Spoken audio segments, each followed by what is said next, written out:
This is the Rebel Yell Pubcast, supported by MK Window Cleaning and Price Jones Electrical.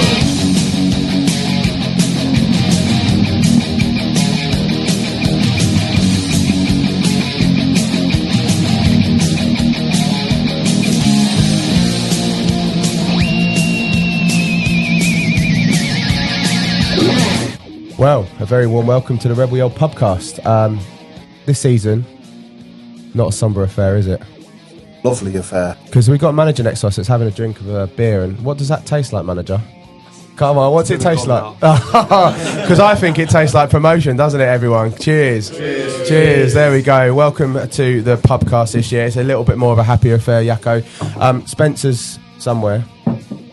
Working. He's working from home at the moment. But we've got a big room in front of us right now. So should we go around the table and see who's here? Start with the singer. Hello, my name's Dave. He runs a really average coffee shop down in the leisure centre or something. Why are you doing me a right? disservice? It's 3 coffee shops, mate. Oh, 3 coffee shops. They're the ones like that. Bellow Coffee Dave. Welcome Hello, back. Coffee Dave. Hello, Coffee Dave.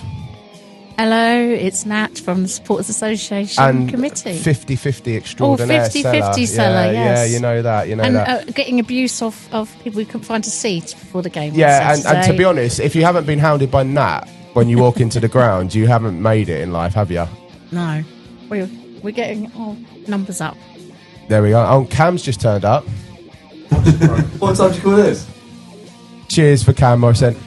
It's a videographer extraordinaire. Yeah, hello, Miles. Hello, Miles. You alright? Have you stopped crying yet? Yeah. Yeah, There was a lot of tears. Yeah. Mate, I just A lot of remember you tears. coming up to me in floods of tears, like sweat floods of tears. It was such a there was a nice lot. sight, yeah. Yeah, And there's that photo that's been taken of you, haven't it? Like in the centre circle, like your eye. That's brilliant. Yeah, You have to get that framed. Yeah, I probably will. Yeah, you will. Go Yeah. to the office. There we go. Jude. Hey, Jude. Hello, Jude. Jude. Media and content manager. Yeah, No, can't sing a song. no, I Can't won't sing a sing song that. now, my dear. Everyone will leave. Sharpish. Yeah. Maybe when Stretch comes to start getting sing, then everyone can leave it. Is that right? Yeah. Jamie. Hello, Jamie Lee Danvers. So, Jamie, you've been in the Taryn Club quite a few times and probably just been introduced to me, not knowing what we're doing. Now, this is why I'm here. Do you know what I mean? So, you're in the Taryn Club, the home of the Rebel Yell Podcast. Welcome. It's great to be here. It's nice. Not bad circumstances. Shan, head of football operations. And Money Man, and the guy that's got his card behind the bar right now. Yeah, Is that that's right? me, Yeah, there's that's a it. Yeah, tab. there we go. There's a There we tab. go. Welcome, It's Shan. only Welcome £10, back to the though, but podcast. there's a tab. The best Sell some Bruce. crisps. No, you want the pork scratchings, don't you? There we go. The best Bruce Forsyth impersonator in the whole of the South Coast. Jon Meeney. Nice to see you nice. Finding a fight? Dibbity dabbity do. And I don't think we'd be here without one man, would we, guys and girls? One of the team. The gentleman sitting next to us. Who could that be? Yeah, Hinch. Just bang average hints. There we go. But guys, how are we feeling?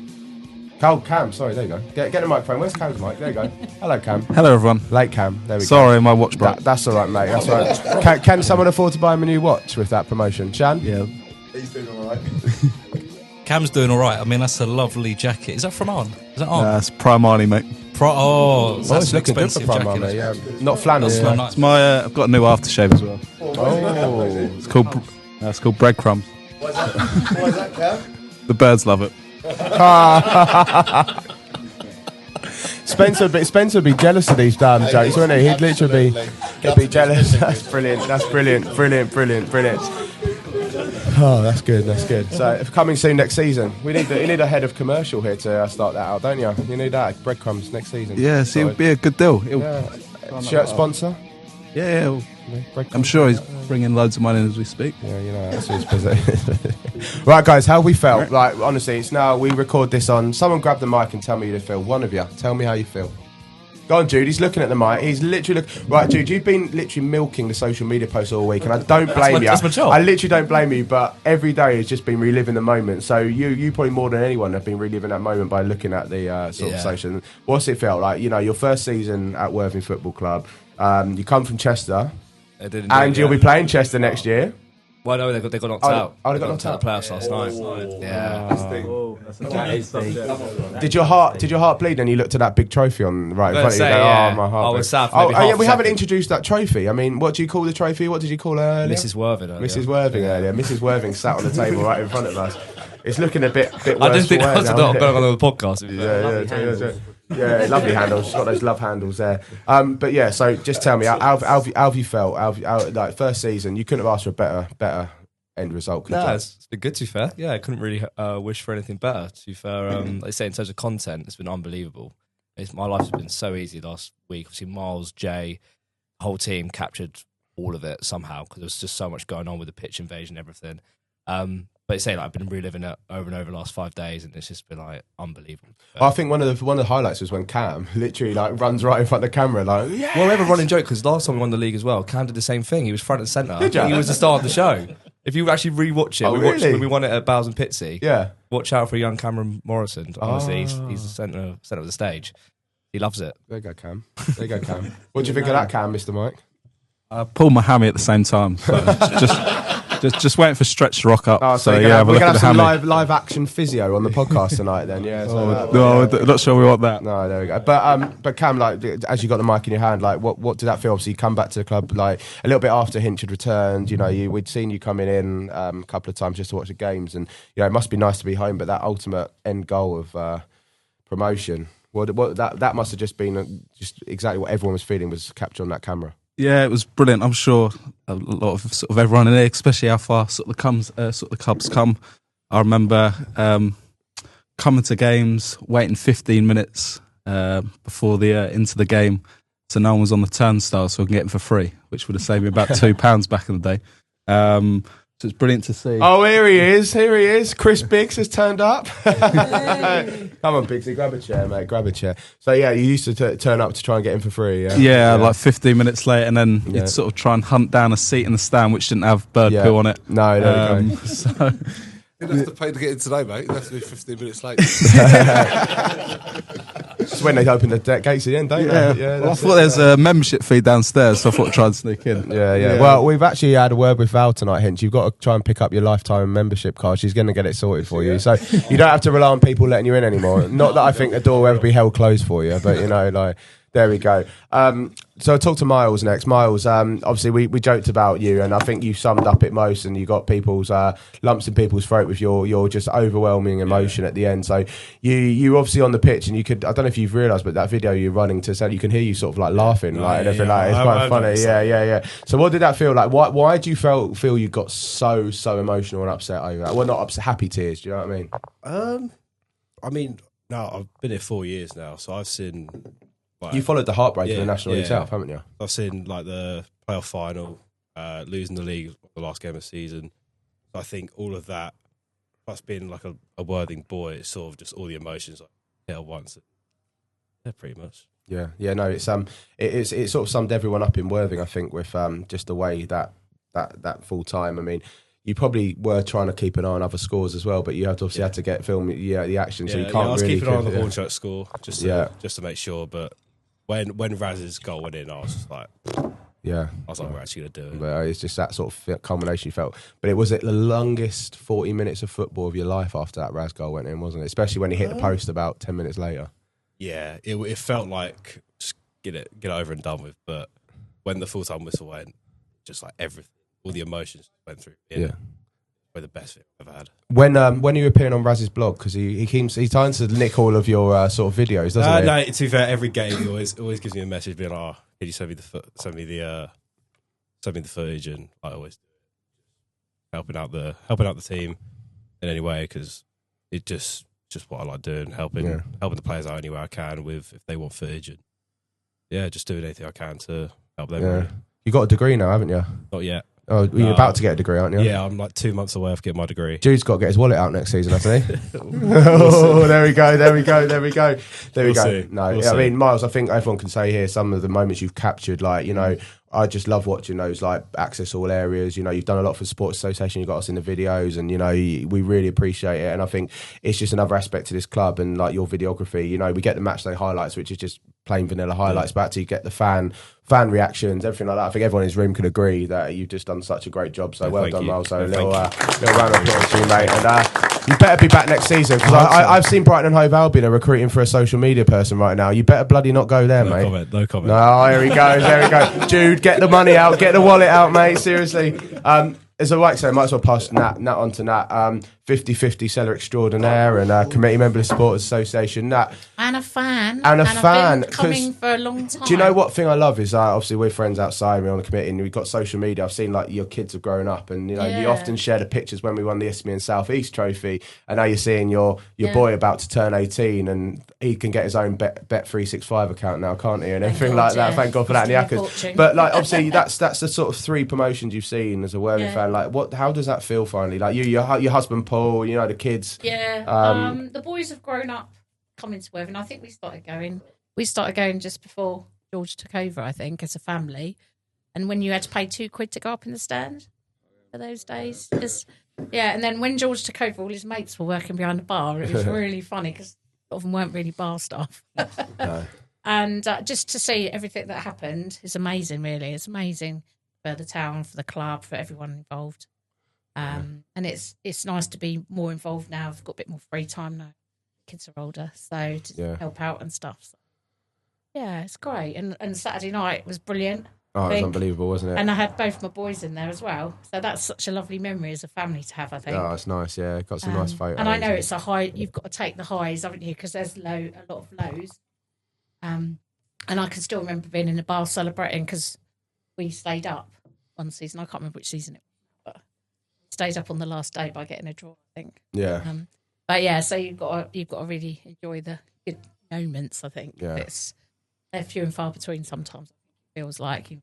So yeah. And at full time, what was that sort of final relief thinking, oh God, we've actually done it? Yeah, I think it was our year to do it, I think. Yeah.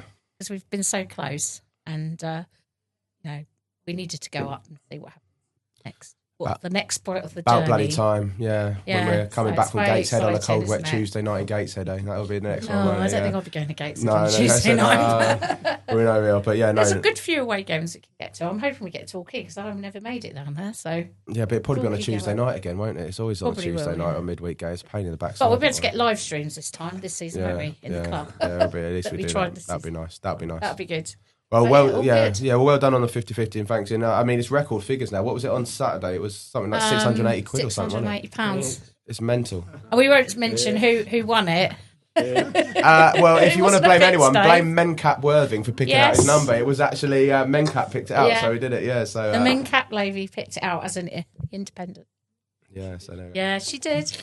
Well, the gobshite giving her a stick on the mic's Dave from Dave Coffee Dave. Do you want to grab the mic? Coffee Dave. Hello. You kind of missed out on Saturday's celebrations. Why was that? I did. Why was that? Silly man. Because I sing in a band and I inadvertently booked a gig last year thinking that ain't going to happen this season. How wrong was I? How wrong were you? So I couldn't really cheer. Or I did cheer, sort of, yay. That was about as loud as I could. Did you get on the pitch at the end? Yeah, I did. Yeah, and then you sort of had to run away. Well, it's a funny story. I've asked Bailey and Jamie for some band merch because obviously he worked for Pinnacle. And Bailey's on the pitch and he's got fans and he's having his photo taken and I went up to congratulate him and first thing he said to me was, just check the email, see if those proofs that I've sent you are okay and then just let me know. And I'm like, Bailey, mate, just enjoy, look, you've just got promoted. Enjoy this moment. Don't worry about emailing me. But yeah, so I sing in a local band. So what band's that? We all know who it is. Come on, no, we don't know. It's Symphony 101. No one's ever heard of it. Sold Woodside Road out. Record yeah. And we're also at this year's More Radio Live in Steen Gardens in front of 5,000 people. But I'm not talking about that. There we go. I'm keeping that low. If you want your 80s tribute, then come and see me. You need to ask. See if you get the trophy on the stage with Symphony 101. There you go. I could do that. Yeah, but I also sponsored Brad this season. Oh, of course, we know about that. I mean, the love child. Brad's love child. Here we go. Yeah, there we go. So how did you feel that moment? Golden Boot winner. What was that? Must have been someone outside. Said without moving my lips. Then. To be fair, it was for Brad. It's amazing. Look, it's just having that association with the club. The money that goes to the club obviously helps pay for kit or whatever. It's not about that, and it's not about having your name in the programme. It's just that association of feeling like you're contributing to the club at that local level. If I calculated how much revenue I got back on the amount of money that I gave to the club, it'd be zero. But I don't care about that because it's just all about being associated with the football club. And a player like Brad, he's such a good little tall kid, and he's got such a good way about him.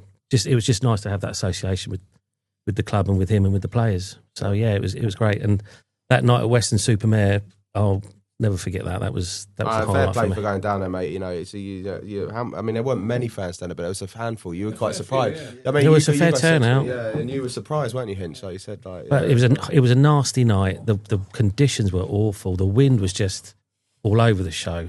Well, they missed 2 of our goals, didn't they? Or was it 2 of our goals they missed on the camera? I think it was. It fell over and blew over. Yeah, something like that. But no, Anyway.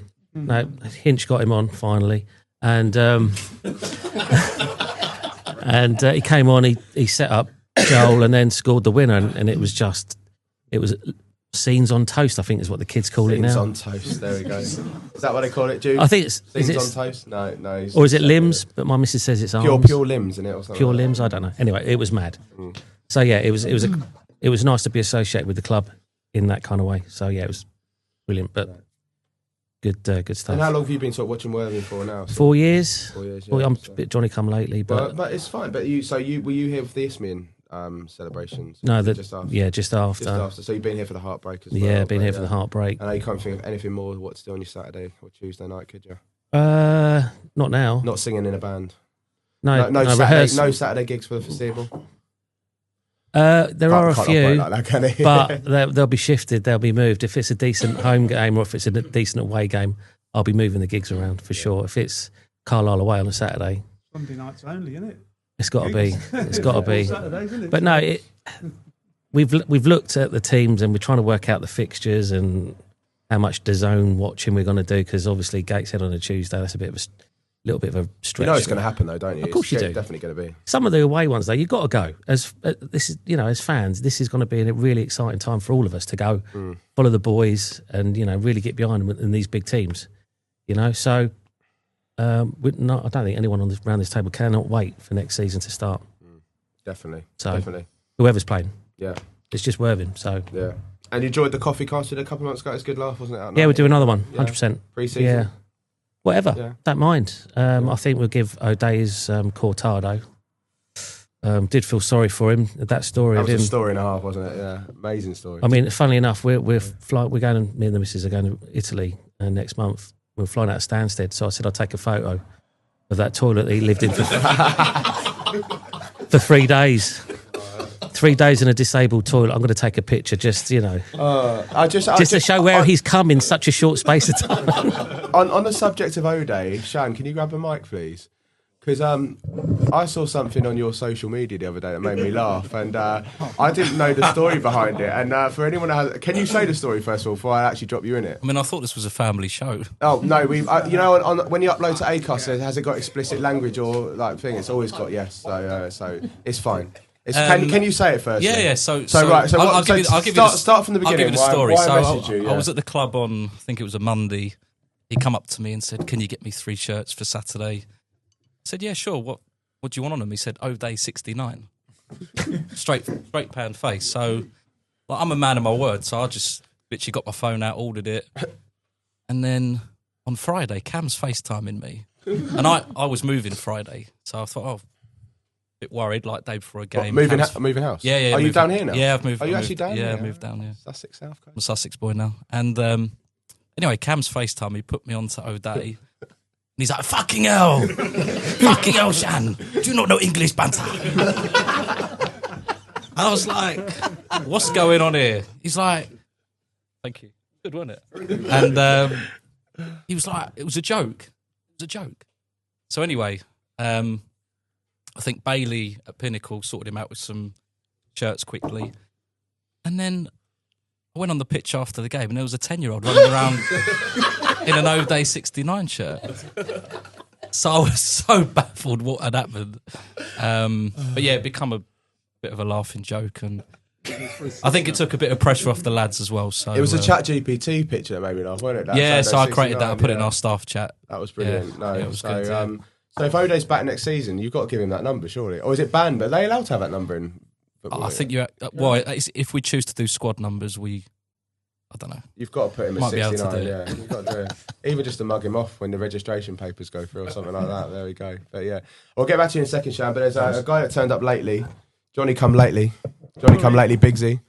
I don't think he needs any introduction, does he? Do you think? doesn't. No, Christopher Biggs. I'm just a fan, mate. Microphone up there. Fan. Put the microphone near your mouth. There you go. Boy. I know you're loud with here, but Biggsy, just a bit like Nat, you've been watching the Rebels a long time, one of the sort of founding members of the Away Boys, and you've seen promotion, you've seen us through thick and thin, nearly going out of business a few times. So yeah, that was a hard part. Talk to us about your emotions on Saturday. I mean, you got your own stand now, for God's sake. I mean, you've got your own stand, not quite. Standing area. Before I get told off by outgoing COO Keith, but what did it mean to you Saturday? Because I mean, it's almost a stupid question, but absolutely everything. You know, we've been working hard as a team to get this promotion. I was sort of getting a bit sort of disheartened come January, February when we hadn't won a game for nearly 8 weeks, was it? Okay, we'll blame Cam. You know, that team rotation, wasn't it? You know. Anyway, that was thinking, we're not going to do it. We're not going to do it. And then obviously the games started coming thick and fast. We were playing Tuesday, Saturdays, and we were winning, I'm like, hang on a minute, we do the maths, and we can do this. And it actually worked out, as we all know, in our favour. That fantastic result. And Hortchurch not beating us at the end. After last season, when we unfortunately lost against Hornchurch, which we literally cost us the league, I reckon. So, and then actually getting the one over on this time, that's made it even better. So that's a big stab in the back for them. So I'm glad to say. So you've seen the 3 promotions. What one was the sweetest for you? Was it this one? That's a hard one actually, because I'm still buzzing after this one. She's literally sitting right in front of you. Don't insult the trophy already. I'm still buzzing after this one because I've had hold of the trophies twice now on 2 occasions. Yeah. I'd probably say the last one, even though I wasn't there to see it. What did we do, Hinch? What did we do to? That's what I was going to say. Even though I wasn't there to see it at Woodside Road, I was at Bales and Pitsea, obviously, when that was confirmed that no one else could catch us and we won the league. And whilst I was waiting in the Grand Vic down the road for you lot to turn up, 12 hours later.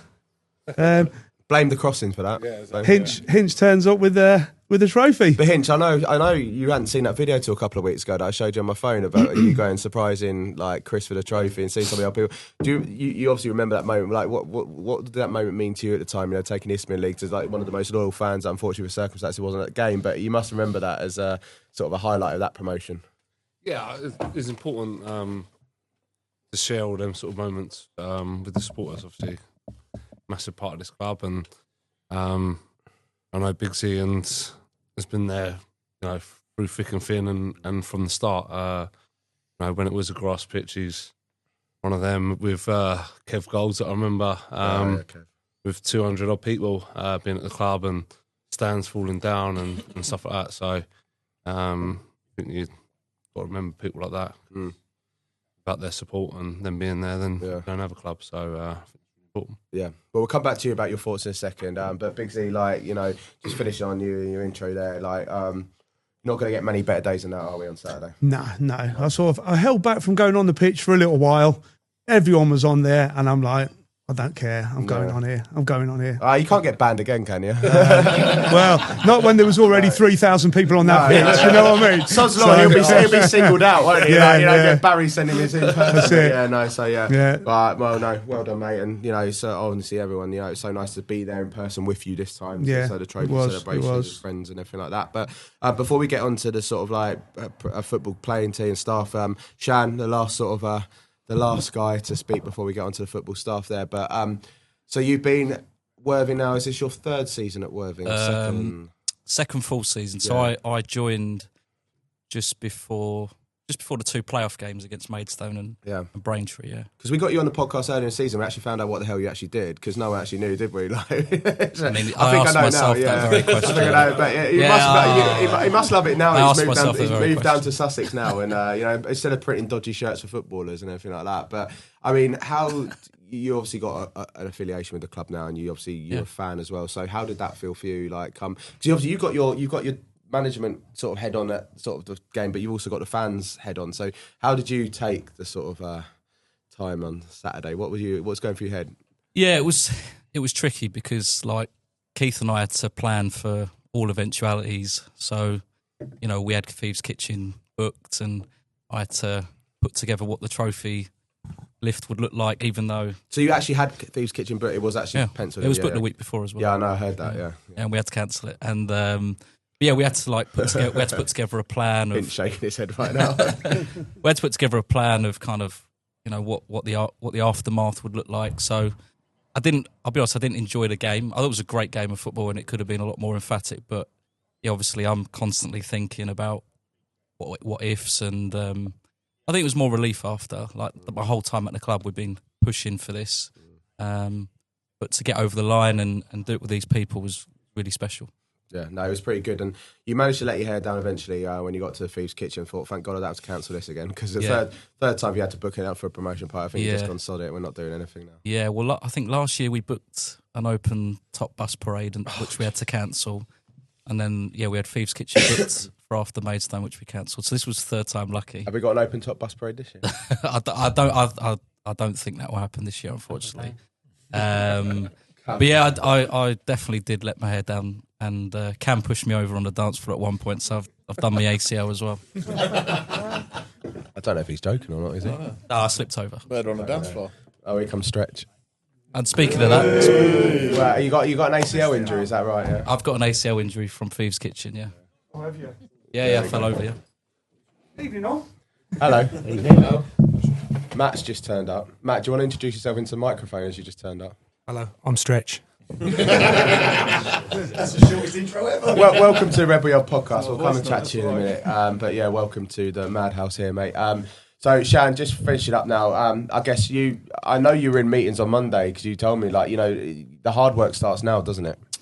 Yeah, I mean, Hinch, Nathan and I sat down on Monday to go through the squad. Nathan and I have been meeting all week virtually to start planning for next season. I had a meeting with a travel partner yesterday, going through overnight stays and what games we think we'll be doing that for. So, yeah, a lot of planning already. I'm meeting Chris Salt tomorrow to look at budget, and obviously now there's a lot of new governance in place, especially with the football regulator. So there's a lot of work to be done, but I'm really excited and looking forward to the challenge. No, it's going to be good, mate. It's going to be interesting to see for the next season. So well done for what you've done around the club. Welcome to Sussex boy now, better than Essex. There we go. Yeah, hopefully. I mean, in the time I've been down here, I've become a raging alcoholic. So, he hasn't stopped drinking since Saturday. How come? It was around the time that the management team changed, I would say. There's a lot of drinking. So I'm looking forward to more of that, actually. There we go. So thank you. Just pass the mic to your right. You've got Jamie. There we go. What's your full title? Analytics or analysis? Or what would you say? Yeah, I think they gave me the lead analyst role, but I just take analyst. Take it. There we go. Yeah. So, Jamie, welcome to the club. You stepped aboard when Hinch returned to home, but let's talk about your sort of past. What have you been involved in sort of football before, and what sort of level and teams and everything like that? Yeah, so I'm still a uni student. Yeah. I'm on a placement year. I've done 2 years at University of Derby. I worked with the uni team in the first year, worked with Fleetwood Women's in the second year, and then now I'm here in a placement year. It's not a bad end to your placement year, is it? No, it's just to win a title. Yeah. So have all your fellow students thought, God bloody hell, he's lucked out here. With I got a lot of nice messages off them. Yeah, a lot of them watched it as well. So let's talk about it. How did you how did it all come about? Did you did you know Hinch, or was it approach the club? No, so I came in at the start of the season. I was here under Aggie as well. I wanted to do a placement year. I felt that was the best route into football, especially if you get the degree, might not necessarily get a job out of it. Yeah. I applied for a few. I got offered a few as well, but a couple of family situations happened which made me want to stay close to home. And I contacted Nath, and Nath was keen to get the ball rolling. And I think it was the first year I went full time as well. So I think that was also a reason why they wanted to get someone in. And then obviously you've had a good season. So not been a bad season. It's been all right. Yeah. It's been all right. Did you really think you'd end up with a sort of winner's medal around your neck? Honestly, I've been, even when we were 16th when Hinch and Meeney came in, so I was still confident then. I knew the squad, the ability we had in the squad. You look at the rest of the league, and you still felt we had a chance. I think Hornchurch was still unbeaten at the time as well, and you still felt like they wouldn't continue it, and we were right. And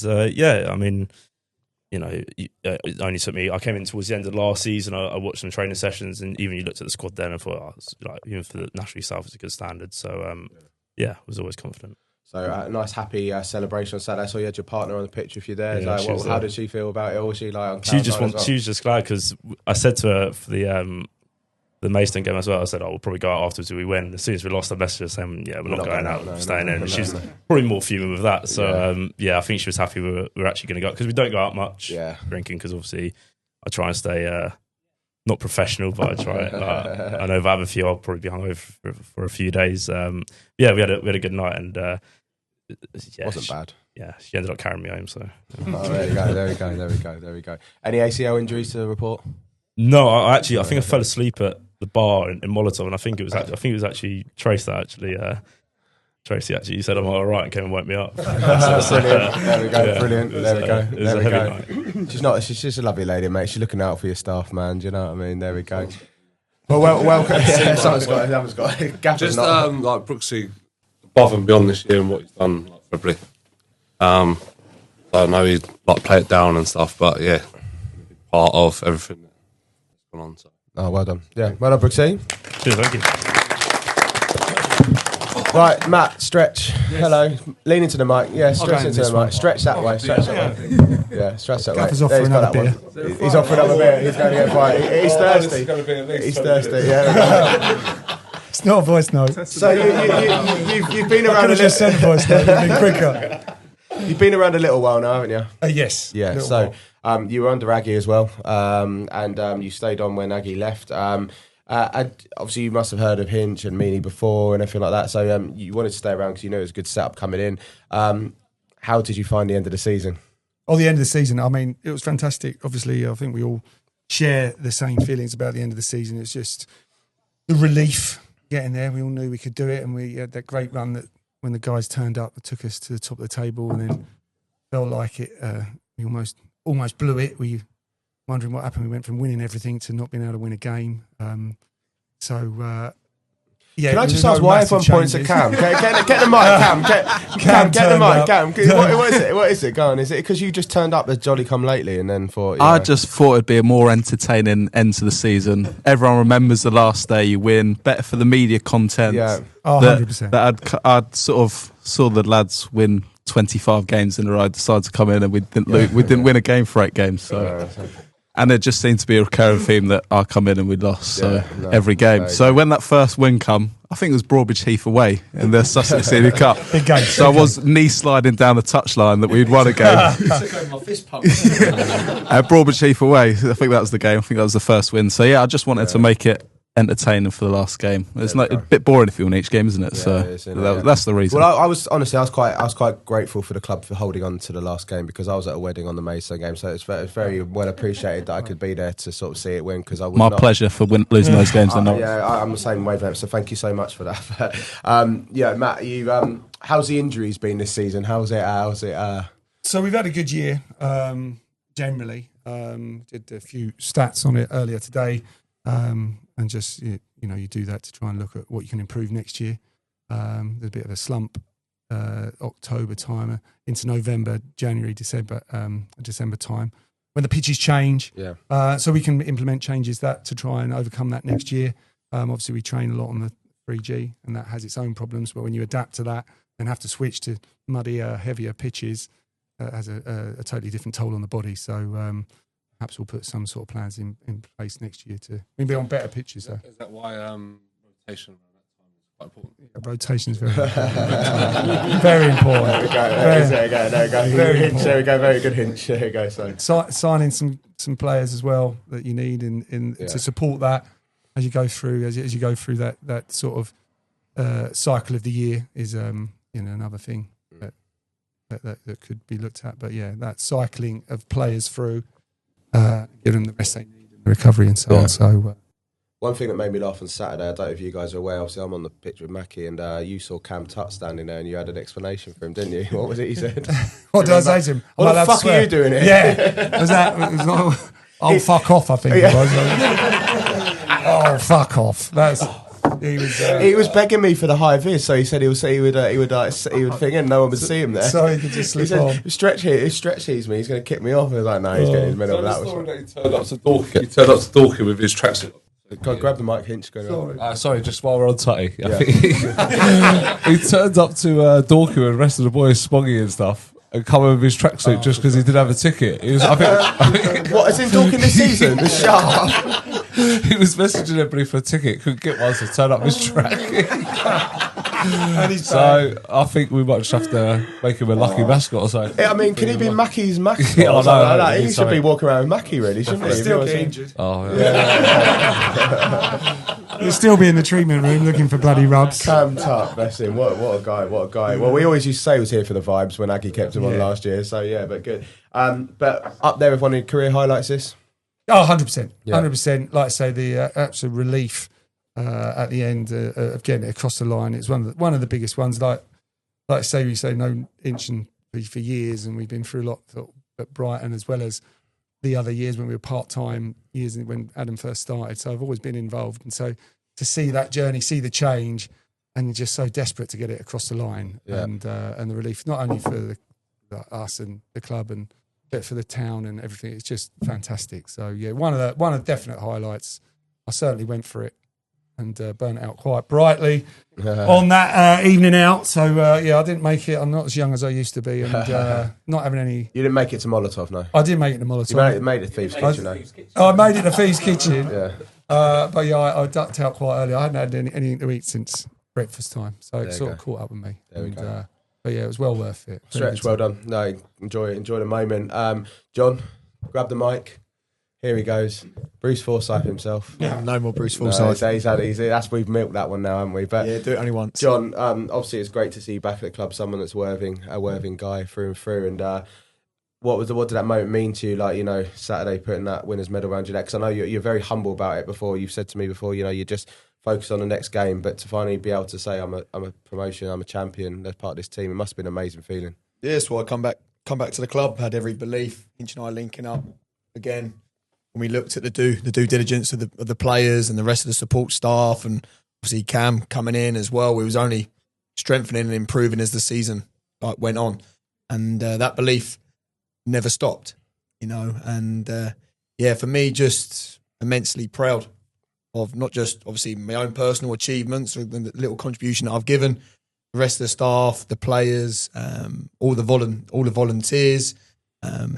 The fans, and also the ones that are no longer with us, that during my time at the club have always obviously supported, and I know that they were watching down on us on Saturday to get us over the line. So all that emotion sort of rolled into one. It was there for everyone to see. Yeah, no, I mean it was just that pure emotion. You'd be able to share that moment with your wife and your young kid and everything like that. It must have been such an amazing moment for you as just a person himself. Yeah, no, for me now, my purpose and my reason in what I do daily is completely changed. Obviously got an amazing wife that supported me over the last sort of 10 years. But obviously becoming a father just changes everything, and to have the boy on the journey and see him on the pitch. And ultimately, yes, it's football, but it's just saying to him, look, you can go and achieve anything if you work hard, persevere, be humble and hard working. Yeah, no, it's great. Do you think a future Worthing player there on the pitch already, getting in tasted for it when we're a National Football League club? He's booked him with stretching Cam during the off season, work his foot patterns, and obviously on his technique with Cam. But obviously, if Cam keeps turning up late, he can. I'll be looking for some freebies. There we go. Don't blame me. Well, John, it's been great to see you back, and I think we can all say the passion. I know you stopped the fist bumps for a bit because I know you said to me you'd rather the players be front and centre doing those fist bumps, but those fist bumps from you were so passionate, and we loved seeing them on the videos. It's great, and it's so nice to start that again. Yeah, no, look. We spoke about it, I think, around Christmas time. Hinch and I did it at my previous club, but it meant more here, and it was just something just to try and create a little bit of positive energy and connection. And then once momentum grew with it, it's not about me, it's not about us as a staff. I wanted the boys to take it on, which they did and they embraced, and I believe that extra % can get you over the line sometimes, even more so maybe when a little bit of adversity strikes. So it was great that everyone got to share those pure emotions, and for me, that's That's what you do it for. That's what you do it for. Do you know what I mean? Yeah, no, I do. Well done, John. Thank you for being such a part of a memorable season. Hinch, I think, wants to speak, so I think he's thirsty as well. Yeah, I think he wants to pause to get another beer in a minute. Definitely, yeah. Where are But they? obviously, we need a beer pump in the middle of this table. You know, when they rename this Perfect, Adam isn't it? Hinshelwood Club, so honorary member. Hinch, obviously, you came back, and it was amazing to see you back on a personal note, and we all, I think, can agree it was amazing to see Adam Hinshelwood back at Worthing.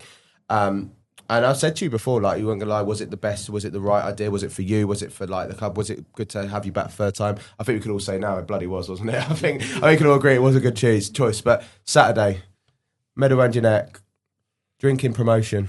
What did you feel? What I mean, and sharing it with your family as well. It was so lovely to see. Yeah, as I well. think that's like John's touched upon there. Having a family there makes it all worthwhile. Just quickly, Stretch and Ollie, the job they done to get the club to like be able to come full time. They've gone above and beyond this year to help with that. Because I know you said when you it was came a big, back, big move to go from yeah, part time yeah. to full time, and literally, I was shocked. And like Stretch and Ollie were a big part of that and setting everything up. And we had a gym to kit out so the boys could work in that on a daily basis. And it's not done. And I was so chuffed for people like that sort of go a bit unnoticed, but all their hard work and time and effort that they put in, and Cam getting early. We started doing breakfast for the players, and Cam gets in early, John, Brooksy and everyone to help give the players all they can, and sometimes all those things go unnoticed, and I think it's important that 100%. they get recognised. 100%. Yeah, 100%. Well, I mean, Ollie was due to be here tonight, but he's got a client booked in, so he can't be here. There's some sort of underlying thing there. Okay, I don't really know. I want to know. You know exactly who that is. I think we need to be quiet now, don't we? Yeah, so like that. Hinge's face. So, if only this was a video podcast, Miles. So you know what I mean. So there we go. Anyway, So well done. But no, that's great. No, Yeah. it's obviously it's nice to hear you. Obviously, you're the guy that's at the front leading to. Yeah, that's right. But honestly, you've got a team behind you. That definitely, supports you all along. and what I have got is two unbelievable coaches, probably the best two coaches in the whole of the South for me. And it just makes my life easy. Obviously, very nice to get all the plaudits and that, but without them two, they do all the work. If I'm being honest, they do all the sessions and stuff like that, and it's allowed me to actually be a manager and get round and have some personal touches and watch and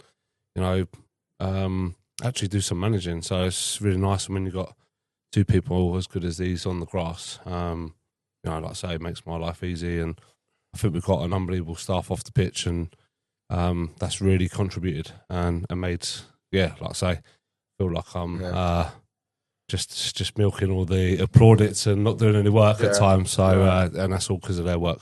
And I thought it was nice after obviously the BBC it's amazing to see the BBC covering so much of Worthing now. I mean, it's crazy to think not even a year ago they wouldn't even talk about BBC, would they? And your son Jack was down. Obviously, we no need to introduce him, but how nice was it? Like the things he was saying about you on there. It was just so nice to see that sort of family connection and thinking he's doing brilliantly in the Premier League, and his dad's not doing too bad a job in as managing as a football club either. So that was a nice thing to see. It meant a lot to him. He's been at the club. Well, it was funny. We were he was saying on I the think pitch. And, Spencer said we don't look at Jack as a Premier League football. We look at Jack as a little kid that was running around in centre circle after the games on. It meant a lot to him as well. It meant a lot to all the family. My daughter works in the tea bar and stuff like that, and comes home smelling a chip fat after a home game. With George's mum, and I think that's what Worthing's all about for me. That family connection, and I watched the George documentary was on the other night, and me and Trace it was quite late, and we ended up watching the whole thing again, and you miss bits off of it, and on that seeing Pete Vale's commentary, John spoke about, and all those things, and I think where I'm not on social media, I don't see any of the stuff that Jude that puts out. So, I don't live it. I don't see nothing really. Well, you say you went on. So I don't know if you guys have seen, which I thought was a top touch. Is Mark White actually put a little tweet out saying that was done for Pete. We call him Pete Dale, so he got his name wrong. But I mean, what a top thing to say! Dorking threw away the chance to win the league, and Mark took over their Twitter. Congratulations to Worthing, and said something like, that was for Pete Vale, you know, and that just shows like what an impact. I mean, we've spoken about Pete many times over the years. Pete, we knew him as a friend, we knew him as a commentator, we knew him as Pete. It's like people who say Kev Goals, you know, Sarah Cohen, like all these people that are around the club, you know, Roger, who used to run the Tea Hut, you know, Marcus's dad, Steve, you know, all those people that weren't here meant something to the club. But to have a rival manager who would have been kicking himself that he hasn't achieved that promotion to actually tweet out the, you know, done it for people like Pete Vale, it must be such a nice thing, and what an impact that guy has had on non-league football. Yeah, and I think that's what Worthing's all about, and I think everyone knows that. Everyone in the local area knows that. That's why we take the trophy down to Big Z and do stuff like that, because you know we know how important sort of our fan base is, and we're hoping that they're all excited as us to come on the journey and see all these big teams. Like the thought now of Worthing playing against Southend in 2 league games. The cucaracha going on outside. Mark White's just turned up. It is Ford Capri. The open top bus. Yeah. But Worthing in 2 league games against Southend. Oh, mental. That's mental. The club that tried to sign Ronnie Pearce from us a few years Definitely, ago. Played at Roots Hall twice for Brighton, for Wickham in League One, and you're now managing a team. Now managing Worthing against them kind of teams is just, and it's not. I'll be perfectly honest. I've not shared the emotion that everybody else is, and I don't know why. And I'm hoping that when this fixture list comes out, that it all sort of comes out then, and a bit of realism of what we've actually achieved and stuff like that. But at the moment, it's just I don't think it's really sunk in. But I'm quite enjoying not having the pressure of these playoff games and watching other teams go through all that stress, to be honest. So it's quite nice, isn't it, to be able to. But Hinch, I think we can all just join in applause. And I know you said that you wouldn't take the plaudits for yourself, but you leading the pack. It's just been an amazing season. There have been times, as we said, that's been very stressful. January. Telling me, you're telling you. But we got there in the end, and that turning point, I think, of Easter weekend when we sort of went top of the league on points was amazing. Can I just? I think it was the coffee cast that was the turning point. Was it? Yeah. It's a good shout. It was a pure emotion. Because it allowed Hinch to vent to all of us. And it just. And I have to say, like David, you can agree. Like obviously, Hinch, you it's Shan, Shan, Jude, we were there, and Hinch. To be fair to yourself, mate, you stood there at the end and said, if you've got any questions, even if they're uncomfortable, please talk to me. I'm the manager, I'm a fan, I love the club. And I think that took a lot to stand there of like people that, you're not on social media, but there was a lot of, obviously the keyboard warriors were out in force, as I'm sure you heard, but to actually stand in front of a sort of full room at the leisure centre and say, look, ask me anything, I think it meant a lot and showed what you are and how you care for this club. That's right, but there is nothing sort of hide, like take all the criticism part and parcel of it. But share the frustration. It's some of them games, Salisbury away and still get applauded off by the fans, and Dover to not win that game. But I generally feel in that period we was actually playing well. We just, for whatever reason, just couldn't win. We couldn't get the job done. We didn't find a way of, as soon as we went a goal behind, we couldn't find a way of coming back from games. And fair play to the board as well for supporting, and we got a couple of decent players in, which I think injected the squad at a good time in March. Yeah, no, fantastic. But I think we could join an applaud for Hinch and manage the team. So, I think Hinch, we'll pause it here because I think you're thirsty, aren't you? Should we go and get another round of drinks and we'll continue in a minute? Yeah, thank you. This is the Rebel Yell Pubcast. Got it. Just as it's about to kick off at the Taryn Club, I think there's a bit of a CoffeeMan is getting a bit mouthy right now, isn't he? Like that. He's the only one not drinking as well, isn't he? He's a sober one. He's a sober one. Great guys. Thank you so much for being open and honest about the season. But I think now we've got to talk about the preparation for next, because people like yourself, Hinch, you've literally. I know, Shan, you said to me as well on Monday, the preparation starts, because you were meeting with Hinch and Nathan. Obviously, those conversations are not privy to all of us, but you've already started where most of everyone else in this room is probably still on cloud 9. You've actually thought, right, put that on the side and you've got to start. So, Hinch, tell us what's the season, what's the summer now for you? I know you're going away. You're going to be wearing your Mickey Mouse ears in Orlando soon, aren't you? Yeah, that's sort of end of May, so I've got a good few weeks. It's the busiest time. This is where all our work gets done really at the moment.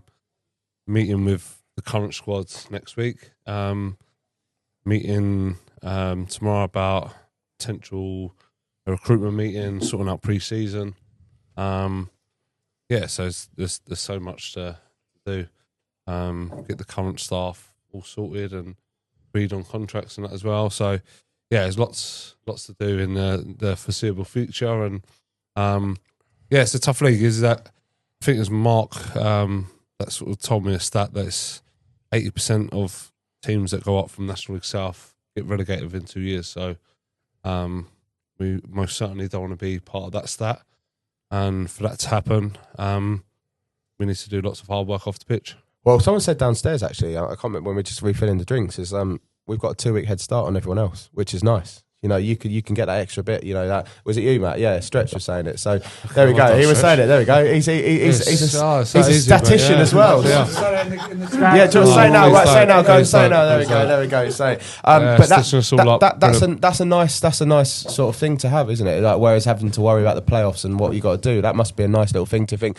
You can go away probably at the end of May with your family, have a lovely time, hopefully put your phone down, but I'm sure that won't be the case, will it? But, you know, you'll be able to maybe think you might be able to have that little bit more of that 2-week head start. Yeah, definitely. I think it's important, not just for me, all the staff as well, to have that time with the family and put the phone away. Like, I tend to...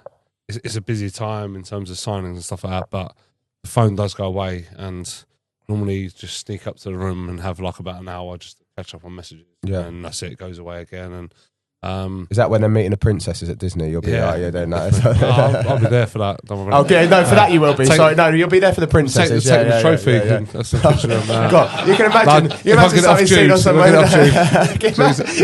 You can imagine some. Why is there a random trophy walking around Disney World right now? Like, do you know what? There will be a Worthing fan over there. I was watching some a thing on YouTube the other day. It was on like Brighton, and they was out in Florida, and there's like all of a sudden this massive Worthing flag appears on and Tampa, I think it was. It's like unbelievable. Like was that you, Bigsy? No, but I think you spend so much time like you're sort of there and not there with the family throughout the season because your mind's wandering as a manager. You're focusing on the next game, and I think it's so important to be present. I mean, that must be quite hard because, you know, us fans, we can sit here, you know, we have a game that we're so frustrated about the result or something, and, you know, our other half's partners, they don't want to be anywhere near us for a few. Isn't that right with Kaz and everything like that, Big Z? I'm quite lucky.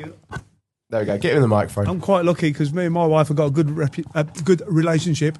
Tuesday night she goes to work, and Saturday night she goes to work, and she knows that Saturday is my football day. But she knows the Sunday when we've lost and you're fuming. Like, but she'll come home Sunday. I'll be hanging normally, and she'll go straight to bed. So it's brilliant. So I can go and crash out in the spare room on the sofa, watch match of the day or whatever. You know. Maybe that's what I need to do with Tracy. But it must be nice though. You think like that's your job's done. I mean, it's not done, but your job for the season's done. But now you can do a little bit of work. You've got a goal to look forward to, a nice, lovely time away with the family. Go and watch Jack play for Brighton, which is something you might not have been able to do if we'd been in the playoffs. And you know that must be such a sort of rewarding. It's a reward for you, isn't it? Really? Yeah, that's like to spend time with the family now is important because, like I said, you're there but not there most of the time. You know, you're constantly thinking about what's the team going to be, the formation, who you're coming up against, and how we can fuck up some set pieces normally. But yeah, short corners. Yeah, that's it. It all goes. It's all going. That's all going through your head throughout the day and constantly throughout the season. That doesn't stop, I don't think. And to actually be there and be present and spend some time and, you know, go on some roller coasters, go on some water slides with all the kids and families. It's been important to be there. But I think on a personal note, just seeing how much this meant to your family. Like I've known your family for a long time, being associated. But I think, you know, the Bigsy, you know, guys that you see in the family, it's just so lovely to see them reveling in your celebration and having them old enough to actually have a drink with you this time. That's it. Yeah, blimey. Whether that's a good thing or not, I don't know whether that's a good thing. Granddaughter, like John said about his young lads being there on the pitch and have a picture of my granddaughter as well. I'd like to be there and witness that. Like special moments. But you forget that they sacrificed a lot as well. They moved all the way up to York and then didn't work out and then had to move back down. And, you know, they got to meet new people and grow into a new environment and stuff like that. So they sacrificed a lot as well. So I think it was a bit of relief on their point of view as well to see that, you know, all that moving around and that was all worthwhile. And they obviously suffer the lows with me. You know, they see how low I get, and you know, it's always said, isn't it? Don't get too high, don't get too low. And I'm the complete opposite. And I don't think that's ever going to change. Get really high when we win, and get super sort of low when you lose. But you know, it's become part and parcel. The family know that's what I'm like, and I think they obviously suffer with me. So and like I say, made a lot of sacrifices. So I think they shared the celebration, and rightly so. I still remember your wife Tracy and Teddy, your son, was stood in front of us at Dorking, and you had two ultimate like reactions. You had Teddy like joining in all the chants, leaning over the barrier. You had Tracy like almost gouging her eyes out right in front of you. And I've never, you were like literally there, and you, I think you went and put your arm around her, didn't you? Go, relax, it's done, it's done, And I mean, that's just what's so nice. But, you know, Hinch, I hope you get a chance to enjoy it. Please, I have told your daughters, I have told your wife to make sure we get a picture of you in a Mickey Mouse ears, because I've seen you doing the YMCA, and that will live with me until I go down to death. But I'll get that. I literally, if I can get you a picture in some Mickey Mouse ears, can we get some Worthing like Mickey Mouse ears made for him? Like, can you get onto that before he goes away? I think that'd be good. No numbers on them. No numbers. It's done. I'll wear one of Dave's shirts in Magic Kingdom. Shall I? In front of Magic Kingdom. Mickey and like Minnie, like that. But one of Dave's shirts. Yeah, enjoy your summer, mate. And you guys. Yeah, thanks. And Shan, so obviously we talk. You're a busy man now. You're down here now, so you can't really escape it. What's the post season now been for you? Like, you've been in meetings all week. Has it been a busy week for you? Yeah, we like Hint said, looking at what players we want to retain, what ones we unfortunately need to let go. So I guess both of you, like, actually that must be the real low when you've just received a real high to having to go and break that news to players that won't make the cut for the next year. That's football for you, isn't it? So that must be tough. Yeah, it is, because like as people, they're all great people, and you know they've brought history to the club. You know, this is the club. This is the highest the club's ever been, right? So they'll all go down in history books. But you know, we're not resting on our laurels. You know, we want to give it a good go next year. We're not there to make up the numbers, basically. Exactly. And we've got to be a bit ruthless with that, and we've got to improve the squad. It's Hinch and Cam and John will tell you it's a massive jump, and we're not there to finish fifth from bottom next season. We want to give it a good go. Yeah. So what's the rest of the summer? So you got all that. What else have you got to do? Have you got anything to do to make it National League ready? Like, I know the ground's pretty much done, isn't it? I mean that's more of a question for Keith, really. But it's who? The guy playing pool downstairs, that random one. Finally retired. The ground's 90% ready. There's a few things I've got to do with director seats and toilets and stuff. For me, the biggest, I think the guys will agree, the biggest thing for me is getting the travel right. I mean, that is a real killer. That's going to be so weird thinking like we're travelling away the night before a game, staying in hotels. Yeah, and potentially you could have Torquay coming up, and you could have Harrogate and Barrow coming down, and Carlisle staying in the league. And so there's like 13, 14 overnight stays. And that's exciting for me. You know, you're looking at, you know, Carlisle could be an 8-hour coach journey, you know. So it's just, for me, I want to get that right. And we've got a lot of work to do on that. It's going to be interesting to see, because obviously, you know, we're going to see the changes from the outside the fans' point of view, but it's quite interesting to hear on those things that you've got to, you know, the budgets you've got to work with, you know, the travel. You know, we don't really think, Jacco, do we, about the travel? And, you know, you have to get it right, because we know from the past you guys have said, like, travelling sometimes on the day is not the best thing, but it's what we can only do at this level. But, you know, to have it the night before, make sure to set up for training, any sort of food and stuff, it's a massitive challenge, isn't it? Yeah, there's a lot of logistics to it. And I was looking at it yesterday, you know, Gates said, do you fly? I've got staff discount if you want. Get something sorted out. You know, there might be some games we choose to get the train. Like, we've got to be really open-minded with it. You know, I was speaking to the guys at Boreham Wood yesterday morning, and you know, they said when they play Carlisle, they actually stay 2 hours away from the stadium just to break up the journey. So yeah, there's lots of like permutations and stuff. But I want to get that bit spot on, because I think that can be a real hindrance. I mean, if Torquay don't come up, we'll be the furthest southern team, I think. So we'll be the Truro of that league. Which will be an advantage when we're at home, but I think when we're away, we've got And I mean, you have to say, big it up to Boreham Wood to what they've done this season. I mean, wow, they're in the semi-finals of the National League to go into the playoffs. Yeah, and just think we beat them twice last season. Yeah, we did. And you know, that Cashman goal away from home, and we fought, and they really struggled for a bit last season, and now they're pushing for promotion to the EFL. Yeah, well, they've got I have to say, I really rate the manager, Luke Garrard. I think he's brilliant. And when he come back, obviously they then flew up the league, didn't they, and finished in the playoffs. But for me, they're inspirational. And what they did when they got promoted is they were ruthless, and they went and got 4 or 5 new players, and they've carried on the momentum. And I think we can all take a lot from that. Yeah. No, that's good to hear, and it'd be interesting to see, mate. So well done, and Thank you. good luck for the summer. Cheers. Jude, do you want to grab the mic, mate? Because you've got a bit of work to do this summer now, haven't you? What's a National League media content creator like now going to head of media? What have you? What does it? Any differences you got to do? Because I know obviously, can we still do Rebels live? And is that a thing that we can do for the National League? Or so that can still continue. Because I know you're now a paid, you're not paid, but you're a DAZN commentator now. Aren't you? So that's one thing. You didn't do a Stu Evans and swear on it like you did last season. No. You know about that, don't you? Yeah, I've heard about that. Have you heard about that, Hinch? So, go grab Mike. So, Stu was on DAZN for our playoff semi against Maidstone. I think he said, for fuck's sake, or something like that, live on DAZN. And, I mean, that's some Stu up with Jack. Brilliant, wasn't it? Jack and Stu, and Jack was leaving the club, and he goes, what a way, he'd already left, hadn't he? But, what a way to do. And Jude probably had all the hard work to say sorry when he first got why has he got these things on his desk? Like, one of your commentators swore on DAZN. Like, oh, fun, Stu for you. Well, Stu's not a commentator, is it? No, I mean, why Jack thought getting Stu would be a good idea on such a high pressure thing? But, there you go. But no, anyway, so National League. So you can still do Rebels live, which is great. Yeah, every game is on DAZN. And I know you've got to be nice to me because you're hoping for a bit of new equipment, aren't you? So from the Support Association, we'll be talking in the summer. We'll be talking. Very generous. But you must be looking forward to it. I mean, the travel. I mean, as we said, it was already what a season to start. Your first job outside of uni, really, isn't it? It is your first job outside of uni. And to be travelling the country with the team and the squad, and a new squad, getting to know some more memories. So, how do you plan for the season? Has it already started?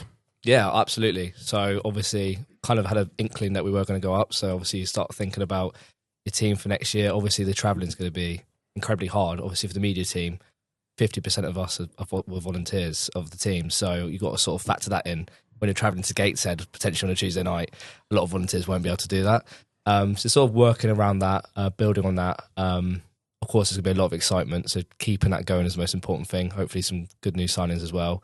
And obviously the travelling is going to be crazy. But like I say, we've got to try and keep up and improve. And a lot of it's just like continuing what we did this year, of course, because I'm really lucky. I think Hinch was saying it about his team, like my team making me look so good and make my life so easy. Obviously Miles and Jay, everyone knows about them, but even like James and Jordan, they've done loads of bits voluntary as well. And so, like I say, it's a big team, trying to keep as much of that together as possible, but obviously with the understanding that a lot of them might go as well. Like I say, a lot of them will probably get offers as well, because we're quite fortunate because of our presence. We do showcase a lot of talent. So, like I say, it's all about seeing what we actually have the team, and then. Well, they never say fall in love with a non-league footballer because it'll just heartbreak you. I guess you'd never fall in love with a non-league content creator. Is that right? There you go. Yeah, especially when they're young. Sitting to your right now, he's going to be crying again soon. But I mean, is there anything you thought that would be changing? Would we see much differences around the social or the output side of the club next year?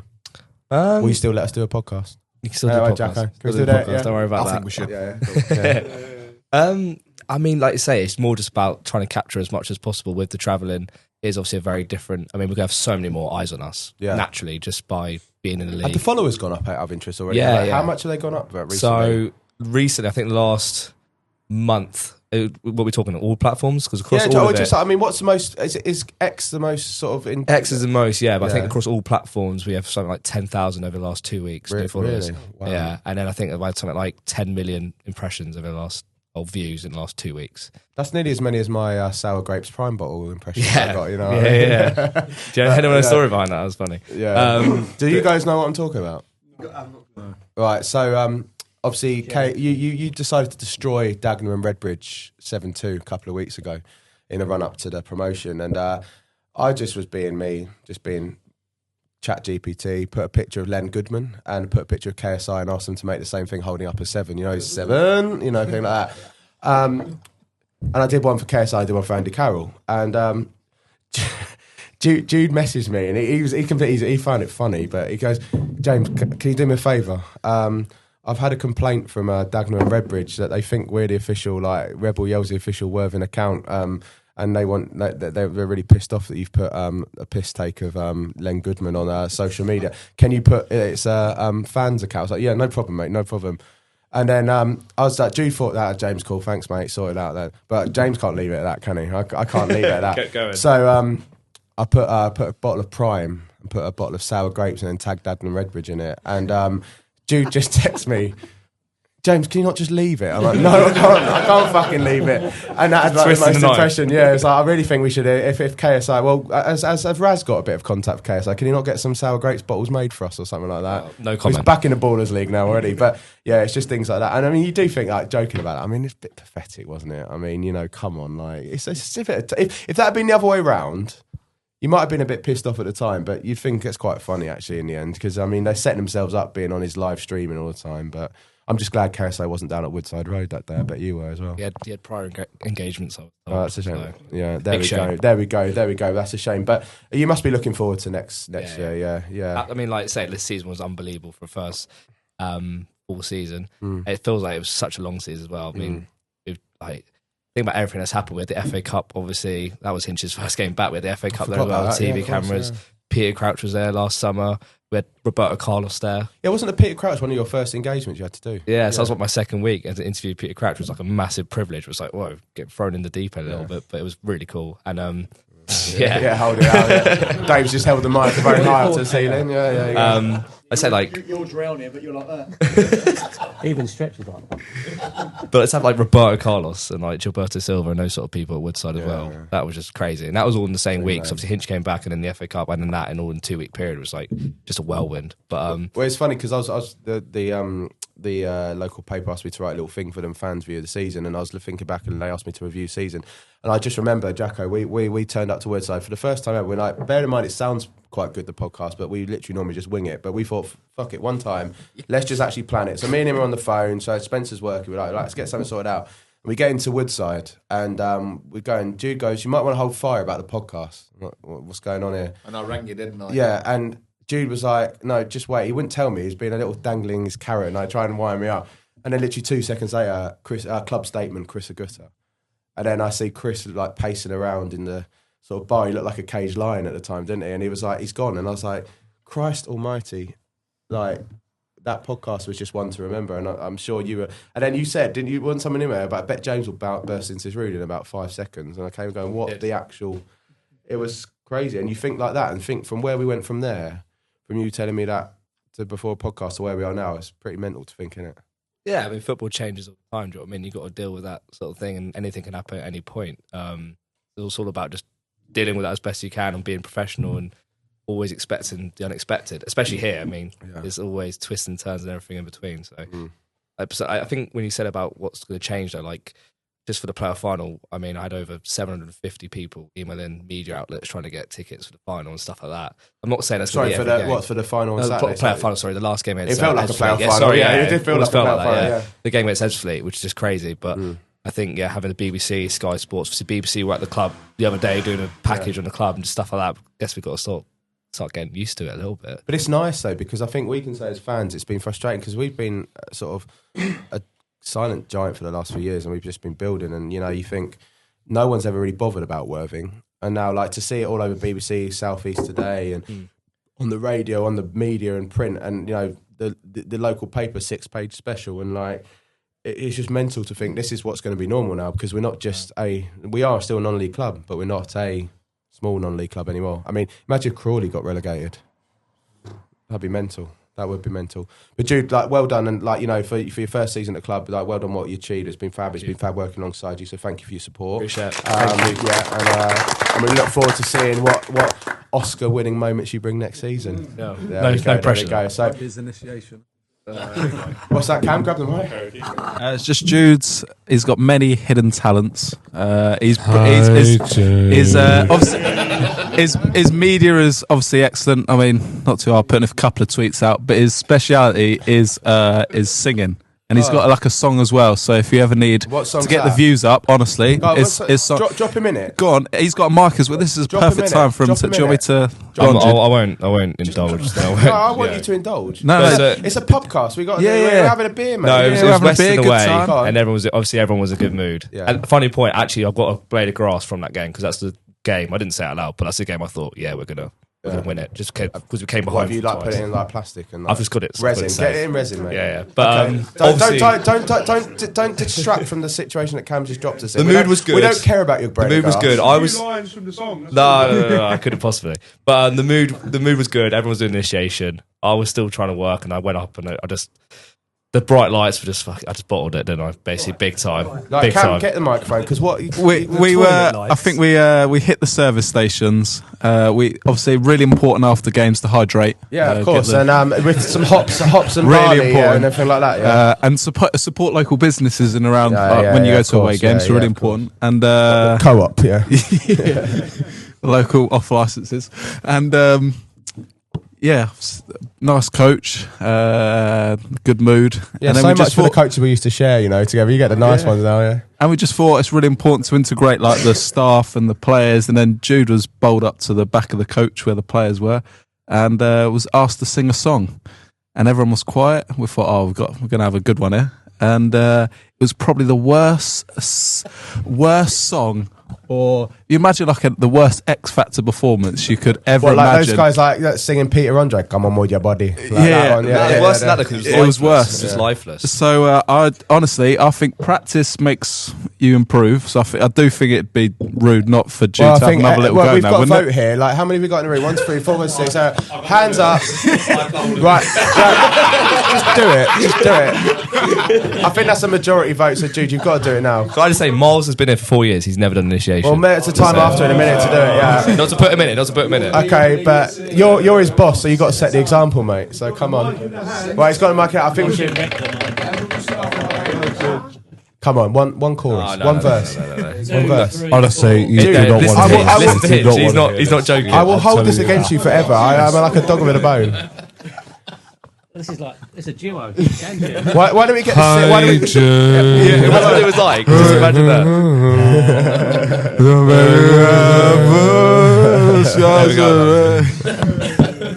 I've never seen someone booed off a mic so badly in initiation in my life. Well, Pigsy, that makes my karaoke on the way back from the FA Cup first round. What was it again? Alfreton. That makes it sound like it was all right. That's only because that coach was Get your mic. That coach was so miserable on the way home. Are you trying to bring up all the worst moments I've ever had? It was. What was that? What was that one on the way back from? Who was it on the way back? Just before you left? We don't. Plymouth Parkway ground. It would play Truro. That was quite a funny trip. Stop dangling the carrot. Jack Woodhouse. Was it? No, that one. No, we won't say any more about that one. I was there. Anyway, moving on quickly. Bigsy, you've got the mic. I think we should say, Dave, Bigsy, 2 fans here, and we're all fans. Like, how have you thought? Like, is it sunk in for next season? What have you been thinking? You've been thinking about how to get Kaz to let you go out for away games up in Newcastle. I'm still buzzing from Saturday, to be honest. Have you told Kaz we're actually still in the National East South and you have to go away for like business and stuff like that? Yeah. She's aware of that. She knows I've got my football days anyway. But no, as a fan, I've just been planning all these new games, all these new grounds that we're going to go to, and I'm like, yes, I want to do them. I haven't been to most of them. Yeah. So it's going to cost you a fair bit, isn't it? Yeah, but I don't worry about that. Yeah. Being a fan, you put things aside and you make the plans and you want to go to these games. You try and arrange it with your mates, so you all carpool or get in a bus together or get in a coach or train or whatever. It all makes things cheaper. Yeah. So, but these away games are going to be absolutely fantastic. I did have a little interview with BBC Radio Sussex the other day. He was on BBC Sussex. Yeah, let's get the BBC dump again. Quickly, get that one in. And then one of the questions they said to me, how do you think Worthing are going to, fare next season? And I said, to be quite honest, I don't care as long as we stay up, as long as we don't come down straight away. It'd be nice to stay in the top half of the league, in the top half of that table. But as long as we don't come down straight away, I want to be part of that journey. I mean, I think that's what we could also Jacco as well. You think we looked at it when we first got promoted to the National League and we thought, I never thought we'd be up in the playoffs that first season, reaching the semi-final. I mean, it was an amazing achievement. And, you know, I knew we weren't there to make up the numbers because you see that from around the club. But, you know, I get that feeling it's going to be a lot tougher this time. It's not the same definitely, yes. But I think it's going to be a time where we're going to actually be eventually. I mean, it was you've got Ralph, obviously one of the owners of the club. He said he had a 10-year plan to get us promoted 2 times. So he's done the first time in 3 years. So you got 7 years to make the Football League, Hinch. You got that challenge. Can you work that out? Can you work with that? Bring it on, yeah. There we like go. a challenge. First one, yeah. George had his 5-year plan. Yeah, that's it. Yeah. Ralph's got his now 7-year plan to get in the Football League. Yeah, let's give it a go, eh? Yeah, let's give it a go. Why not? But beers, we? No, it's yeah.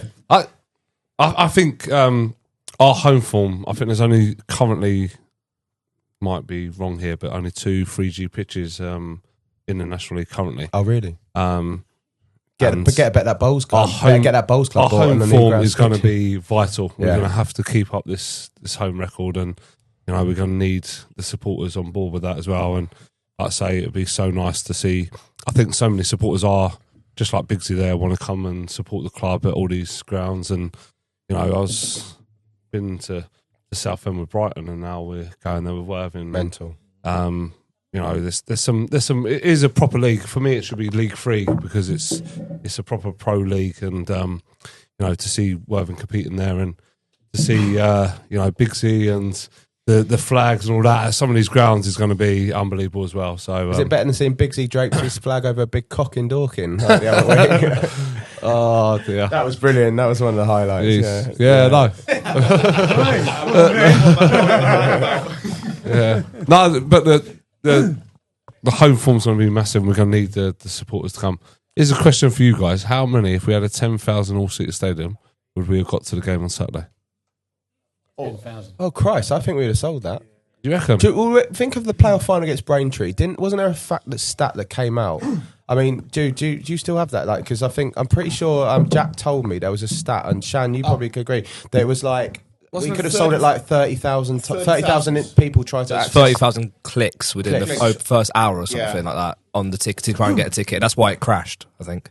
Are you trying to tell us something that we don't know? Is there No. I was saying No. rumours before. But the thing is, Hinch. No, I'm just saying, like, because there was like 4,000 whatever sold out, 4,002, yeah. and there was 7 pubs in the town showing the game. There was all full. But all those pubs were absolutely rammed. That's it, yeah. I went down to the Broadwater and they was like mate, that was great completely complimentary, and they sort of said how. Do you know what? Pause you there. What the nice the atmosphere was. I saw you with that trophy on Sunday. So when you came to watch the women's game, and you, Shan, said you're going to take it down to Broad, go and get some food, watch the football. And do you know what? I saw a lovely post on there. There was someone put on Facebook like, couldn't believe it. Like, was at the Worthing game yesterday, but we had to go because I had young kids. And there's a photo of you and 2 girls and stuff, and everything posing, young girls.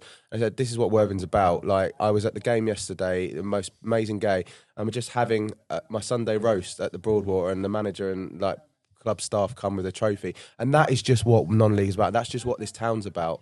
So I think when you say that 10,000 seater, I don't think we'd struggle. I think you look at Crawley Stadium, like they can't sell that out. But I think if that stadium was down in Worthing, I think we've got we need like all the supporters. There's gonna be some tough times next season, and we need all the supporters to get behind, especially at home. We need to back out Woodside again, and you know it's not always going to be. We're going to go on runs like we did this year of like 11 and 12 wins on the bounce. You don't know that. That's definitely not going to happen. So, you know, we need the supporters to keep coming, even though. But can I ask you? I know you feel it. I know John, you say it as well. But do you feel it like when the stadium was packed out? Do you notice a difference? Oh, like, definitely, 100%. Yeah. You know, the games where it's been like record attendance, I think it's been broke 3 times this year or whatever. Horsham, Dorking, and it's unbelievable. And you do notice it, blimey. The only thing, like on Saturday, I think when Dorking playing Horsham, he was getting like regular updates on the score and stuff. But on Saturday, like completely oblivious to the Hornchurch score, and we was just completely focusing on winning. And I know, like you guys sort of said, as soon as Raz scored the second one, but like I don't know how John and that felt, but for me, it was like. I was going to ask you there. I watched the highlights, and you were just sat on the bench, no emotion. Just and then you, John, you came up to it, and you were just like. I can tell, and there's no emotion. No, you're just sat on the bench, just quiet. The players say, "You're like that, fist bumping," and then you go up to Hinch, and you're like, you can tell. So what did that feel like in that moment? Like, because you can't celebrate. You must want to join the players. But like, John, you're sitting there like almost like the sort of rein it in. Just for me. Bench, yeah. Bring another song, is it? We're getting there. There you go. Olivia. We like didn't honestly celebrate until that final whistle went. I think it'd be wrong to, and that's what football can do to you. So it's you got to stay there, and I think even if Raz had scored that chance to make it 3-0, or we had so many other chances, not just Raz, but we had so many other chances to make it 3, and the third one wouldn't come, and then you're just like one set piece away from it going 2-1, and then how would the players deal with that? But I thought was it Rolf who said he preferred 2-0 because that kept the excitement going till the end. If we would like. Yeah, I'm glad it kept it excited for him, but I tell you, on the sideline, there we go. Like until that whistle went, it still didn't seem. You just had to focus on ourselves and getting the win. That was the main thing. In the end, I had an inkling that Maidenhead would do something and get something from that game because of their defensive record, but we didn't want to focus any attention on that and just focus on ourselves. And I've got to say, I thought the lads were fantastic on the day. Yeah, John, what do you feel when that second goal went in? Like, so I think it was your video, Miles, wasn't it, when you were celebrating the players and you could see them too. And I noticed straight away Hinch sitting there, but no, I clocked Hinch was sitting there, and he said it a few times tonight, and we speak about it a lot about being present in the moment, and for all like the ecstasy, as much as you want to enjoy it in that moment, because obviously the magnitude of the goal, just because of how well worked it was, and the finish, we still got a job to do. Do you know what I mean? And it wasn't until I think I couldn't believe there was 6 minutes added on, but that's another story. We didn't even know about it. Yeah. We didn't know. It wasn't until the 95th minute when, and I thought, you know what, we've done it. But we have to stay present in the moment because we know like a game can turn very, very quickly, and we've scored, but it's a valuable time where we can get some information onto the lads if it's regarding like open play, dead ball situations, stretches in communication with us all the time regarding how the players are, obviously physically, and any interactions like that. So it's like all of that's going on. Of course, you want to enjoy the moment, but it's like, look, it's the 59th minute. A lot can happen, and we need to be best prepared as a staff to go to work regarding if we do need to do any in-game changes. And let me tell you now, that goes up like in 1,000,000% next season in the National League. Speaking from experience regarding like the game's always evolving at the next level regarding the quality of players, the managers that we're going to come up against. We've got to be at it because the in-game decision making on and off the pitch plays a massive part, and that's one of Stretch's favourite sayings is the multidisciplinary team working in sync. Yeah, no, it's 100%. Stretch. I was just going to add into that. That's a nice You've set him up. There you go. I think. heard from him, have we? But yeah, I've been sitting here quite quietly. I've rushed to get here. No, I think as we look at John saying things move on. My memory next card's year, running out of space soon. Oh mate, well, so we better be quick. I don't take long. But even next year, like we're hoping to have a live system to monitor the GPS loads. Okay. So we can. Is that like an upgrade from the system? Yeah, because we don't have live feedback during the game Okay. and during training as well. So, like, just jumping on what John said there, that'll help us make decisions. Better to see who's done. I mean, from a enough fan's point of view, that's just mental to think like there's like live data like that you can just helps you influence decisions. Can I just ask the jump from NLS to National League compared to National League to the Division 2? What's the jump like? Is it much bigger where we're going from? Because you've I obviously think this is the experienced biggest it. jump for me. Yeah. National League South, in particular, to the National League. Yeah. I think, and the stats now say that National League to League 2 is not as big. Not as big, in my opinion. Yeah. A lot of the teams that go up from the National League hold their own and Look at Bromley. They're beating the top half, aren't they? And Incredible. some What of Bromley them do. even the amount that go on again when they do get promoted. I think Barnet and Oldham this year are just outside the playoffs. Yeah. And they're in the top half of the table. So It's the professional clubs and how prepared they are, and And that huge leap, we took a huge leap to go professional this year, Yeah. and it was massive. Maybe we missed out some of the steps on the way, which Inch came in and helped us fill in again, the gaps. which was great. Which is, that's got to go on. We did a lot of work behind the scenes, but then now jumping up to the next league, it's even the resources and the staff. It's just another. It's another. Is every level, club professional now in the National League? Is every single club professional? Question for someone else. Well, like, you look at it this year. I think it was like Tamworth made the transition as well. Their manager went full time, and I think, look, for me, if you want to be successful, that's the way that you got to do it. Like the contact time with your players, but even like just doing things properly, not just necessarily when they're obviously with you and you're working on the grass or the 3G, whatever it is, regarding your training program. As Shan alluded to and Hinch has alluded to, like what you're doing regarding like your travel, how you're best preparing away from the actual activity of being on the pitch to put yourself in the best possible state that you can be in every single aspect, to be as competitive as you can on a Saturday or a Tuesday or even a Wednesday within the National League. So for me, you want to be successful, you got to be full time, because it is the work of every single department at the club. Would you agree, Stretch? Yeah, I think so. And I think you're trying to get me back on.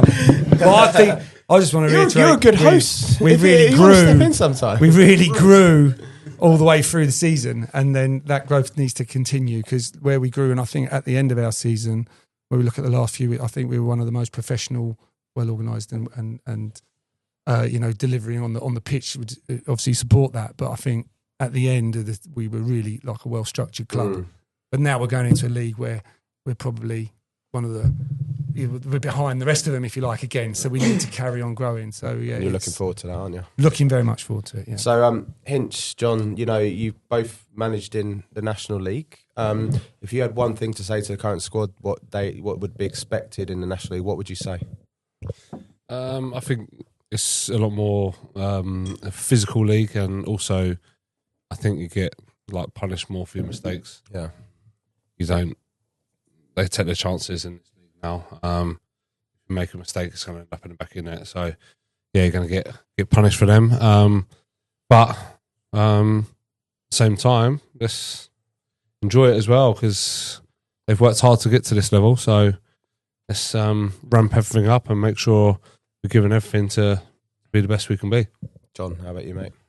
Yeah, everything we've got to make sure we put our foot on the accelerator and we maximise every single detail. But from my experience, like it's understanding like what we are, what we stand for, what makes us unique, and first and foremost, enhancing that, but using all our knowledge and our experiences like off the pitch to make sure that we're best prepared for those other alternatives within the National League, but not forgetting the identity of Worthing and how first and foremost we can improve that to allow that to be showcased at this next level.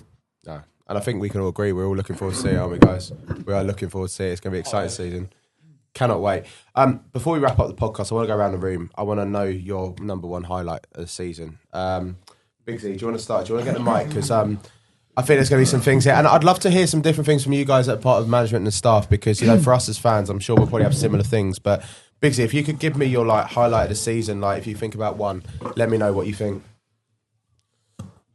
God, I didn't think it would be that hard. You did. Come on, let Jacco start. Okay, Jacco, start. I think for me, the highlight, obviously, is winning the league, but for me, Dorking away, that was the best day ever. For me, winner. It was Dorking away all day long. No, I think I was going to say Dorking, because I think, to be honest, we went into that weekend, I think everyone in this room would say we were behind 6 points. We all said, and we were talking, and, as fans, we were like, let's start pushing for second. We've got to get a second. We're not going to catch Dorking, because Dorking are on fire right now. And to beat Eastbourne the way we did, and but then again, seeing Cookie running along the line, telling off the Eastbourne bench was a highlight. But wasn't it Teddy Jenks who was going like this? Crying eyes out. I mean, I would almost say that whole weekend was a highlight for me. Highlight of the weekend was that Easter weekend, because I actually thought when we finished that Easter weekend on top of the National League on goal difference, I think we're back in pole position now. I agree, yeah. I think the whole weekend, especially when Cookie scored. You know the story. But yeah, no, not Dorking away from me. That's why we really finalised it, I think. Okay, one particular. Good evening, moment. Dorking. Yeah, that's big, it. Yeah, have you got? yeah. Are you any of you guys on the National League South banter page? You must be. Are you none of you? You've got to join it. You've got the National League banter page now. There. But every week for the past sort of 3 or 4 weeks, Biggs would put the same post of scoreboard going, "Good evening, Dorking," and he'd just get he'd literally bite in. That's one of my highlights on socials. But Biggsy, go on. What's your Biggsy? The Taylor Seymour assist. You know, once he established himself in goal, you know, there's so many times he wanted to come up and he stood on the halfway line and he's looking over to that bench at John and Hinch, and they're like, "No, get back." And he's like, he wanted to get further than that halfway line. Yeah, he got that. He got that assist. Was it? I think it was Teddy who scored, wasn't it? Was it Teddy Jenks who scored? Was it Teddy or was it Raz? You know, who was it? Was it? Oh, was it Kotemski? Right, oh, okay. So, right, sorry, but I was even just like, you know, he was getting himself established. He was getting himself established in the squad, and yeah, he loves it. Go on, yeah. Well, that's one. I like that one. Dave, go on, mate. What's apart from like love childing over Brad every week, you know? Oh, I mean, the kid's just an absolute super. No, I'm joking. No, I'm not Brad. Don't listen to me. Are you his adopted father? Do I look 6'4" with curly hair? Well, that's where it's gone. I think that. It's perm.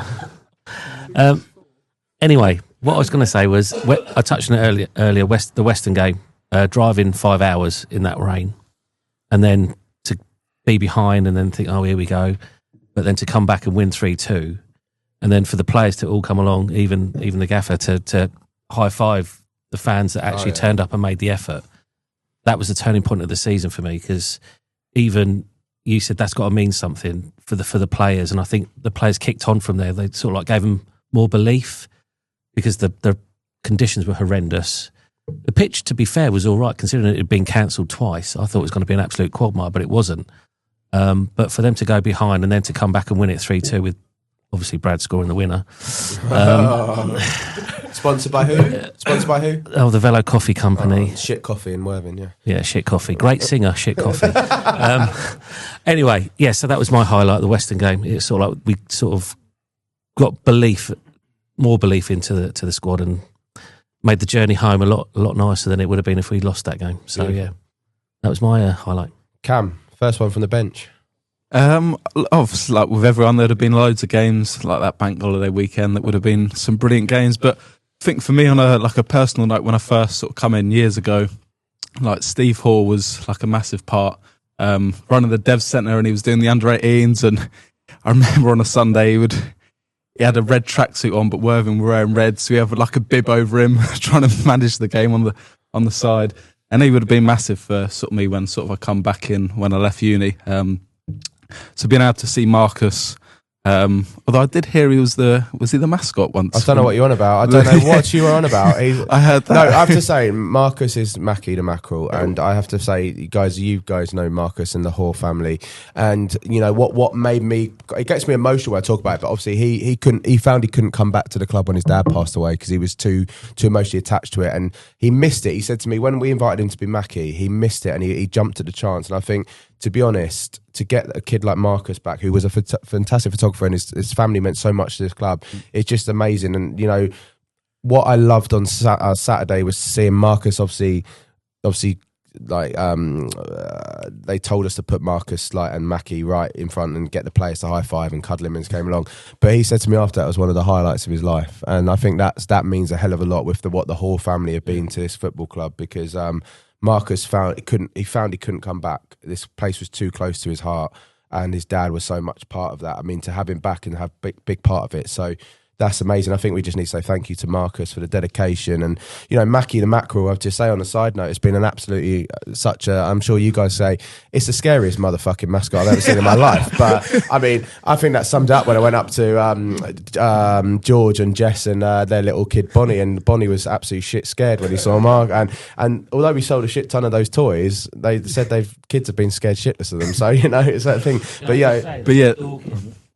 I'd just say, at Dorking, we did chant that Mackie's got a bigger cock than yours, which I thought was hilarious. That's brilliant. That's brilliant. Considering their mascot was a massive cock. Yeah, brilliant. So I just thought I'd put that in there. And it is a bit of a cock reference. If anyone doesn't know, Dorking have got a big lot of chickens, haven't they? That's what it is. So sorry, I didn't touch it, but I think that's such nice to bring up. Yeah, Steve it was just. I think Steve, it was like after the game, saw him, and like it just brings back those sort of memories of like being able to see him sort of have the trophy, and the sort of the impact his dad would have had on the sort of the whole club. So that was probably that's a really nice highlight, mate. I think that's really nice. So that's really nice. That's nice. That's such a selfless one. Go on, Miles, Mr. Crybaby over here. It nearly set me off thinking about Mark and like Steve there, but probably be Dorking away. Yeah. You were crying on that game as well, weren't you? You're an emotional motherfucker, aren't you? I do. Yeah. I think because I saw Hayden, and I was like, me and him have gotten really close since I've been here, and he was a bit. Well, you worked with him for a while, didn't you? The first couple of seasons. Yeah. So was it two seasons? Yeah, up until the playoff final, I think. Wasn't it? So like me and him have been close ever since I've been at this club, and I saw him, and it was like the first time I was like, this could be it.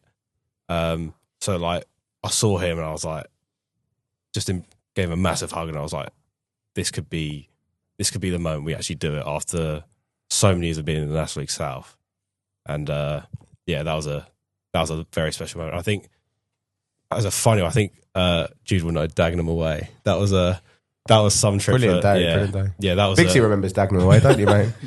Yeah, we had a fun old trip, didn't we? I won't go too much into it. No, you do have to go into it now. Nah, yes, you do. No. What, vote in the room? Do you think I have to go into it? No. We're not going to. But I'm really curious now. You can tell me off the mic. There's not much left on your memory card, is there? You just 12 plus hours. Yeah. I was just trying to shut you up, mate. Make sure we get round to him. but just the season as a whole, like it's been the wildest season. Like obviously, Hinch coming back, going to Jersey. That was the mentalest trip I've ever experienced. Just a shit result at the end of it, wasn't it? Yeah, no comment. But can I ask you though, what was your video highlight? If you've obviously edited like reels, and what's one clip that you can say if you could highlight this season that you remember that has just summed it up?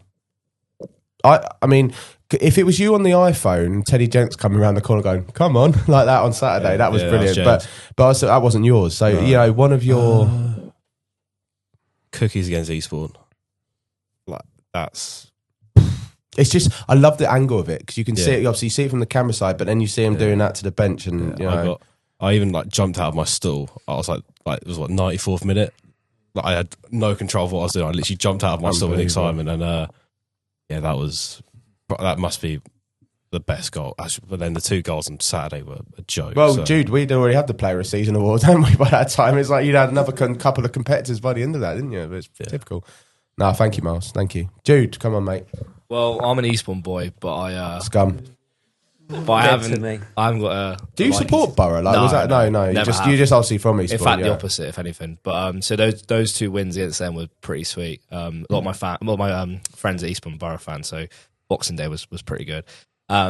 Probably the best moment though is on Saturday when I was commentating. Obviously, got quite locked into it, so I don't really get a chance to sort of like feel the emotions. But I think it was like 94th minute. I looked down and Miles is crying and James is hugging him.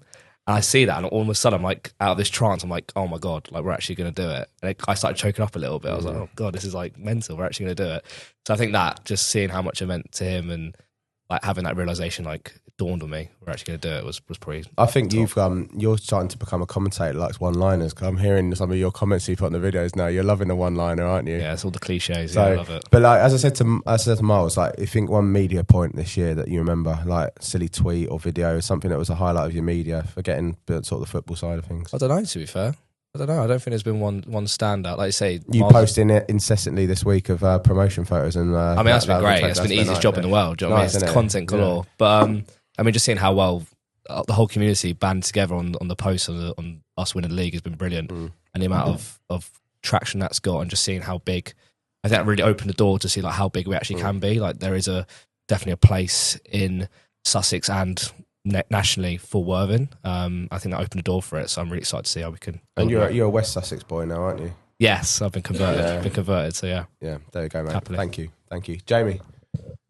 Don't knock his pint of inches over. So Come no, on. I don't want to be boring and say the obvious answers, but there's a week I remember. I might get it completely wrong, but I think we played Hemel, Hornchurch, and Totten in quite a close period of time at home, and we won 4-0, 5-0, and 4-0 again. And I think Hemel conceded like 9 goals at the time. And we put 4 past them. Hornchurch were flying, and we put 5 past them.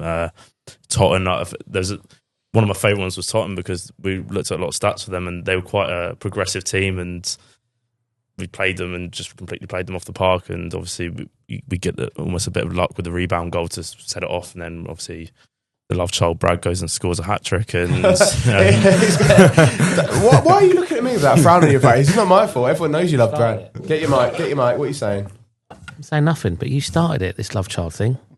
Did I really? But no, I just remember that couple of weeks where we were just blowing teams away quite comfortably, and I quite enjoyed that. Well, that period it's of back time. at the old days of Hinch. We'd score 5 and they'd scored 6, wouldn't they? Do you know what I mean? So it's quite nice to have that. We can see.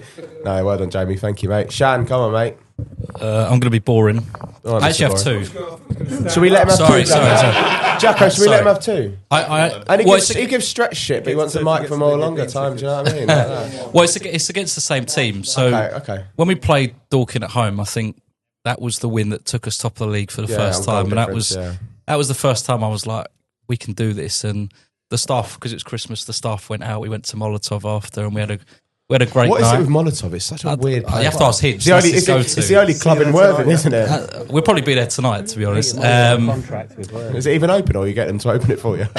We'll find somewhere. Don't you worry. Yeah, and then Dorking away was personally special for me. Like, my old man came, and we had to stop at 3 service stations on the way because I had a few nervous poos on the way. I mean, that's a little bit of TMI. If I've never had Sorry. Was that like the dodgy curry or the hot wings the night before? No, I was just because I think we all knew, like, if we were going to win the league, like that we had to get a win that day. Because if you lose, they go 6 points clear, but you win, you go top of the league. So, and I mean, the performance was incredible, probably one of the best of the season. So yeah, against the same team, but yeah, both games meant we went top of the league, and that was really the time where I felt like we've got the belief to do this. Yeah.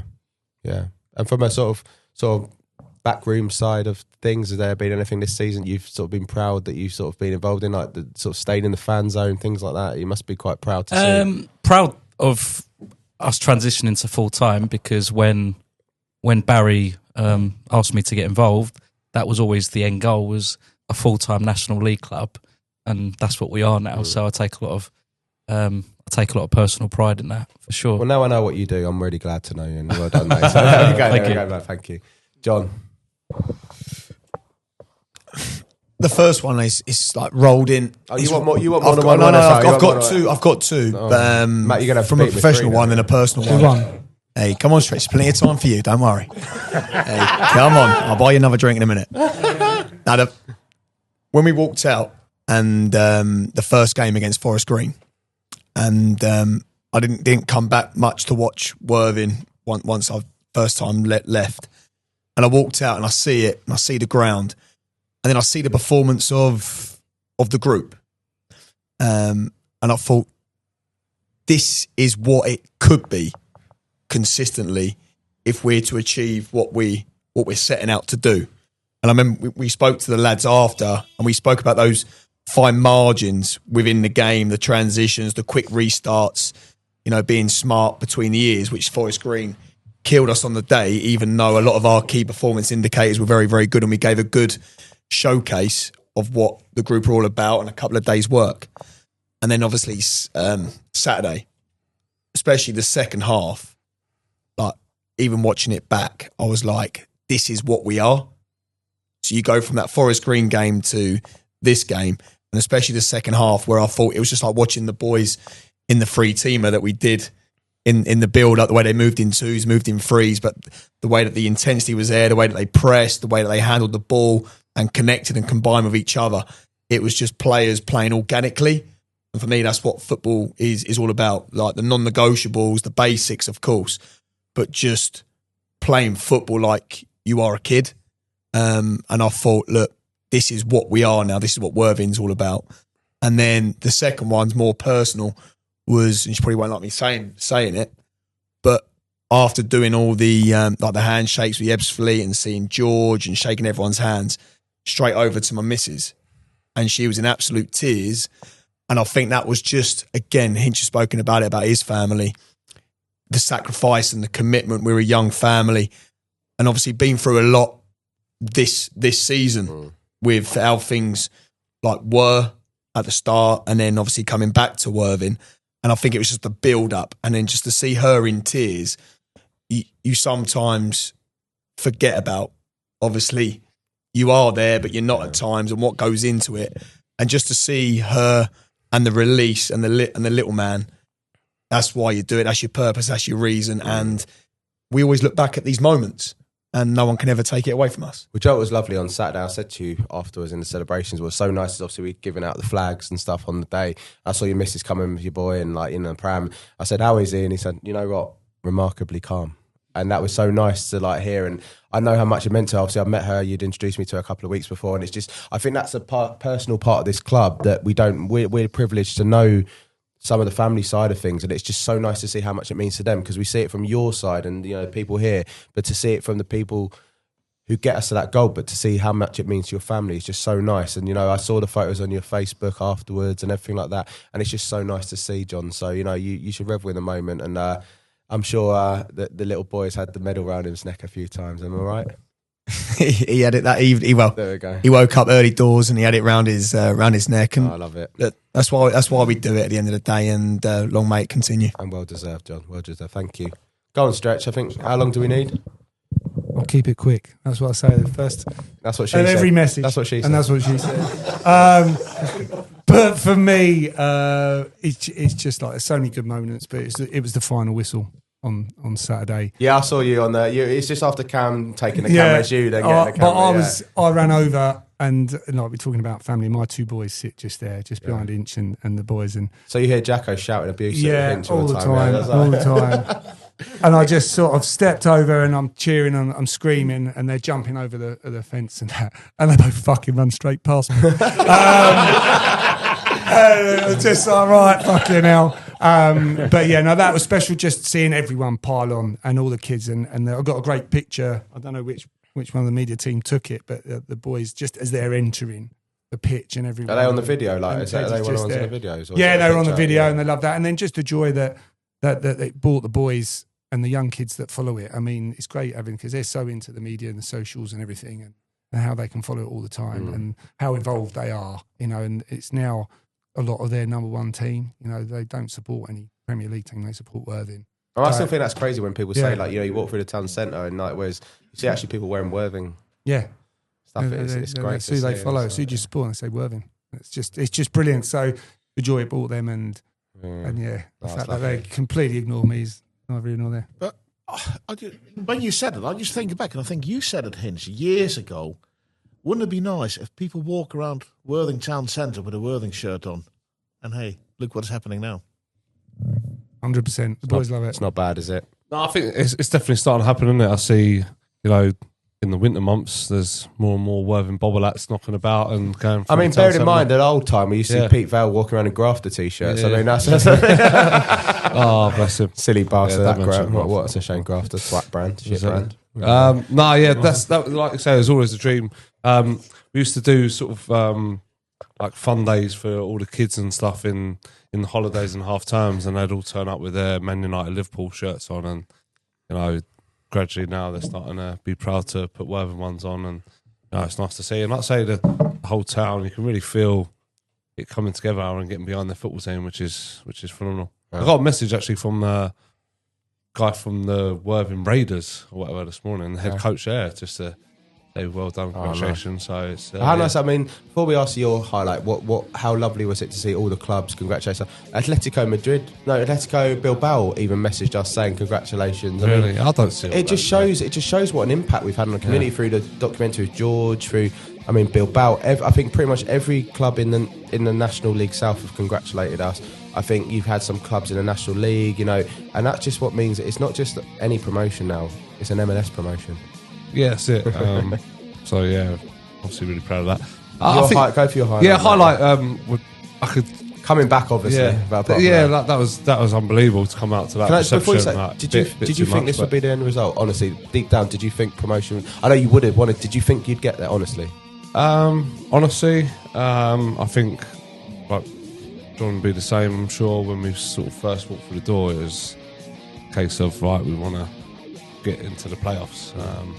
But the playoffs was the goal. That was the goal. I think so. If we're being honest, but we're the you won up that, mate. Optimists, and believe in ourselves, and at the same time, when the dreams on that run sort of went on, and it was unbelievable. But the highlight, I think, like all of these was unbelievable. Like a bit too much the reception we got with the king thing and all that thing was a bit much. But just to touch on like the family one, it was the day after, like all the celebrations and coming down for breakfast, a bit weary eyed, and my daughter's got Gracie had a Worthing scarf on still, and Teddy's got the medal around his neck still. Just those moments for breakfast that are just, that's a real memory. Just how much it meant to all of them, and I say echo everything that everyone else has said. They've been unbelievable times, and the bank holiday results and the performance away at Tottenham I thought was phenomenal. We were absolutely superb that day, and we was on a bad run in terms of our waveform, so it's just a real unbelievable season. But this is what Worthing was about. This is what Worthing's about, and I think I speak for everyone in this room to think like we're privileged to be sat here with you guys right now, so thank you for giving up your time. What a moment, what a memory, something that will live with us till the day we die. We thought the Isthmian trophy was big enough, but I remember that day. All the players came back out of the tunnel onto the pitch. Like yesterday. But But I just want to thank everyone in your room, and George Jacco, Kadeko, Spencer, who's obviously not here tonight, but thank you for all your support. Thank you for being open and honest with us every throughout the season. Everyone in this room, it's been a privilege to do the podcast this season. And we're finally doing another one as a bunch of champions, and we're sat in the room with the bloody National League South trophy. It's quite ironic, isn't it? It's quite surreal, and I just think you guys need to pat yourselves on the back and go, well done, because everyone in this room has taken a part, the fans, the staff, and you can say, I think we just start the round of applause because, it's been absolutely amazing, and I think thank you for giving us a season to remember. Thank you to our sponsors, MK Window Cleaning, Price Jones Electrical, Dave for hosting the CoffeeCast earlier in the summer, Speedy Freight Brighton for sponsoring Mackie, Pinnacle for supplying T-shirts. I mean, they're all local businesses that have helped support us and brought this podcast and the Supporters Association to what we do and what we love. So long may it continue. It's going to be a long but fun season in the National League next year, and bloody hell, I can't wait to be there, Jacco. I can't wait either, mate. Looking forward to it. Bring on August, I would say. Yeah, bring on August. Some nice pre-season friendlies and stuff like that. But guys, thank you for what you brought to the club this season, and thank you for everything you've achieved. But I think for myself, James, Jacco, Spencer, wherever he is, having a sit-down we thank you for the podcast. He's going to hate me for that. But thank you, and enjoy. We'll have a few more drinks, but thank you guys, and thank you for coming. And up the Rebels! Up the Rebels! Les champions! Ole, ole, ole! Champions! Champions! Away, away, away! Molotov?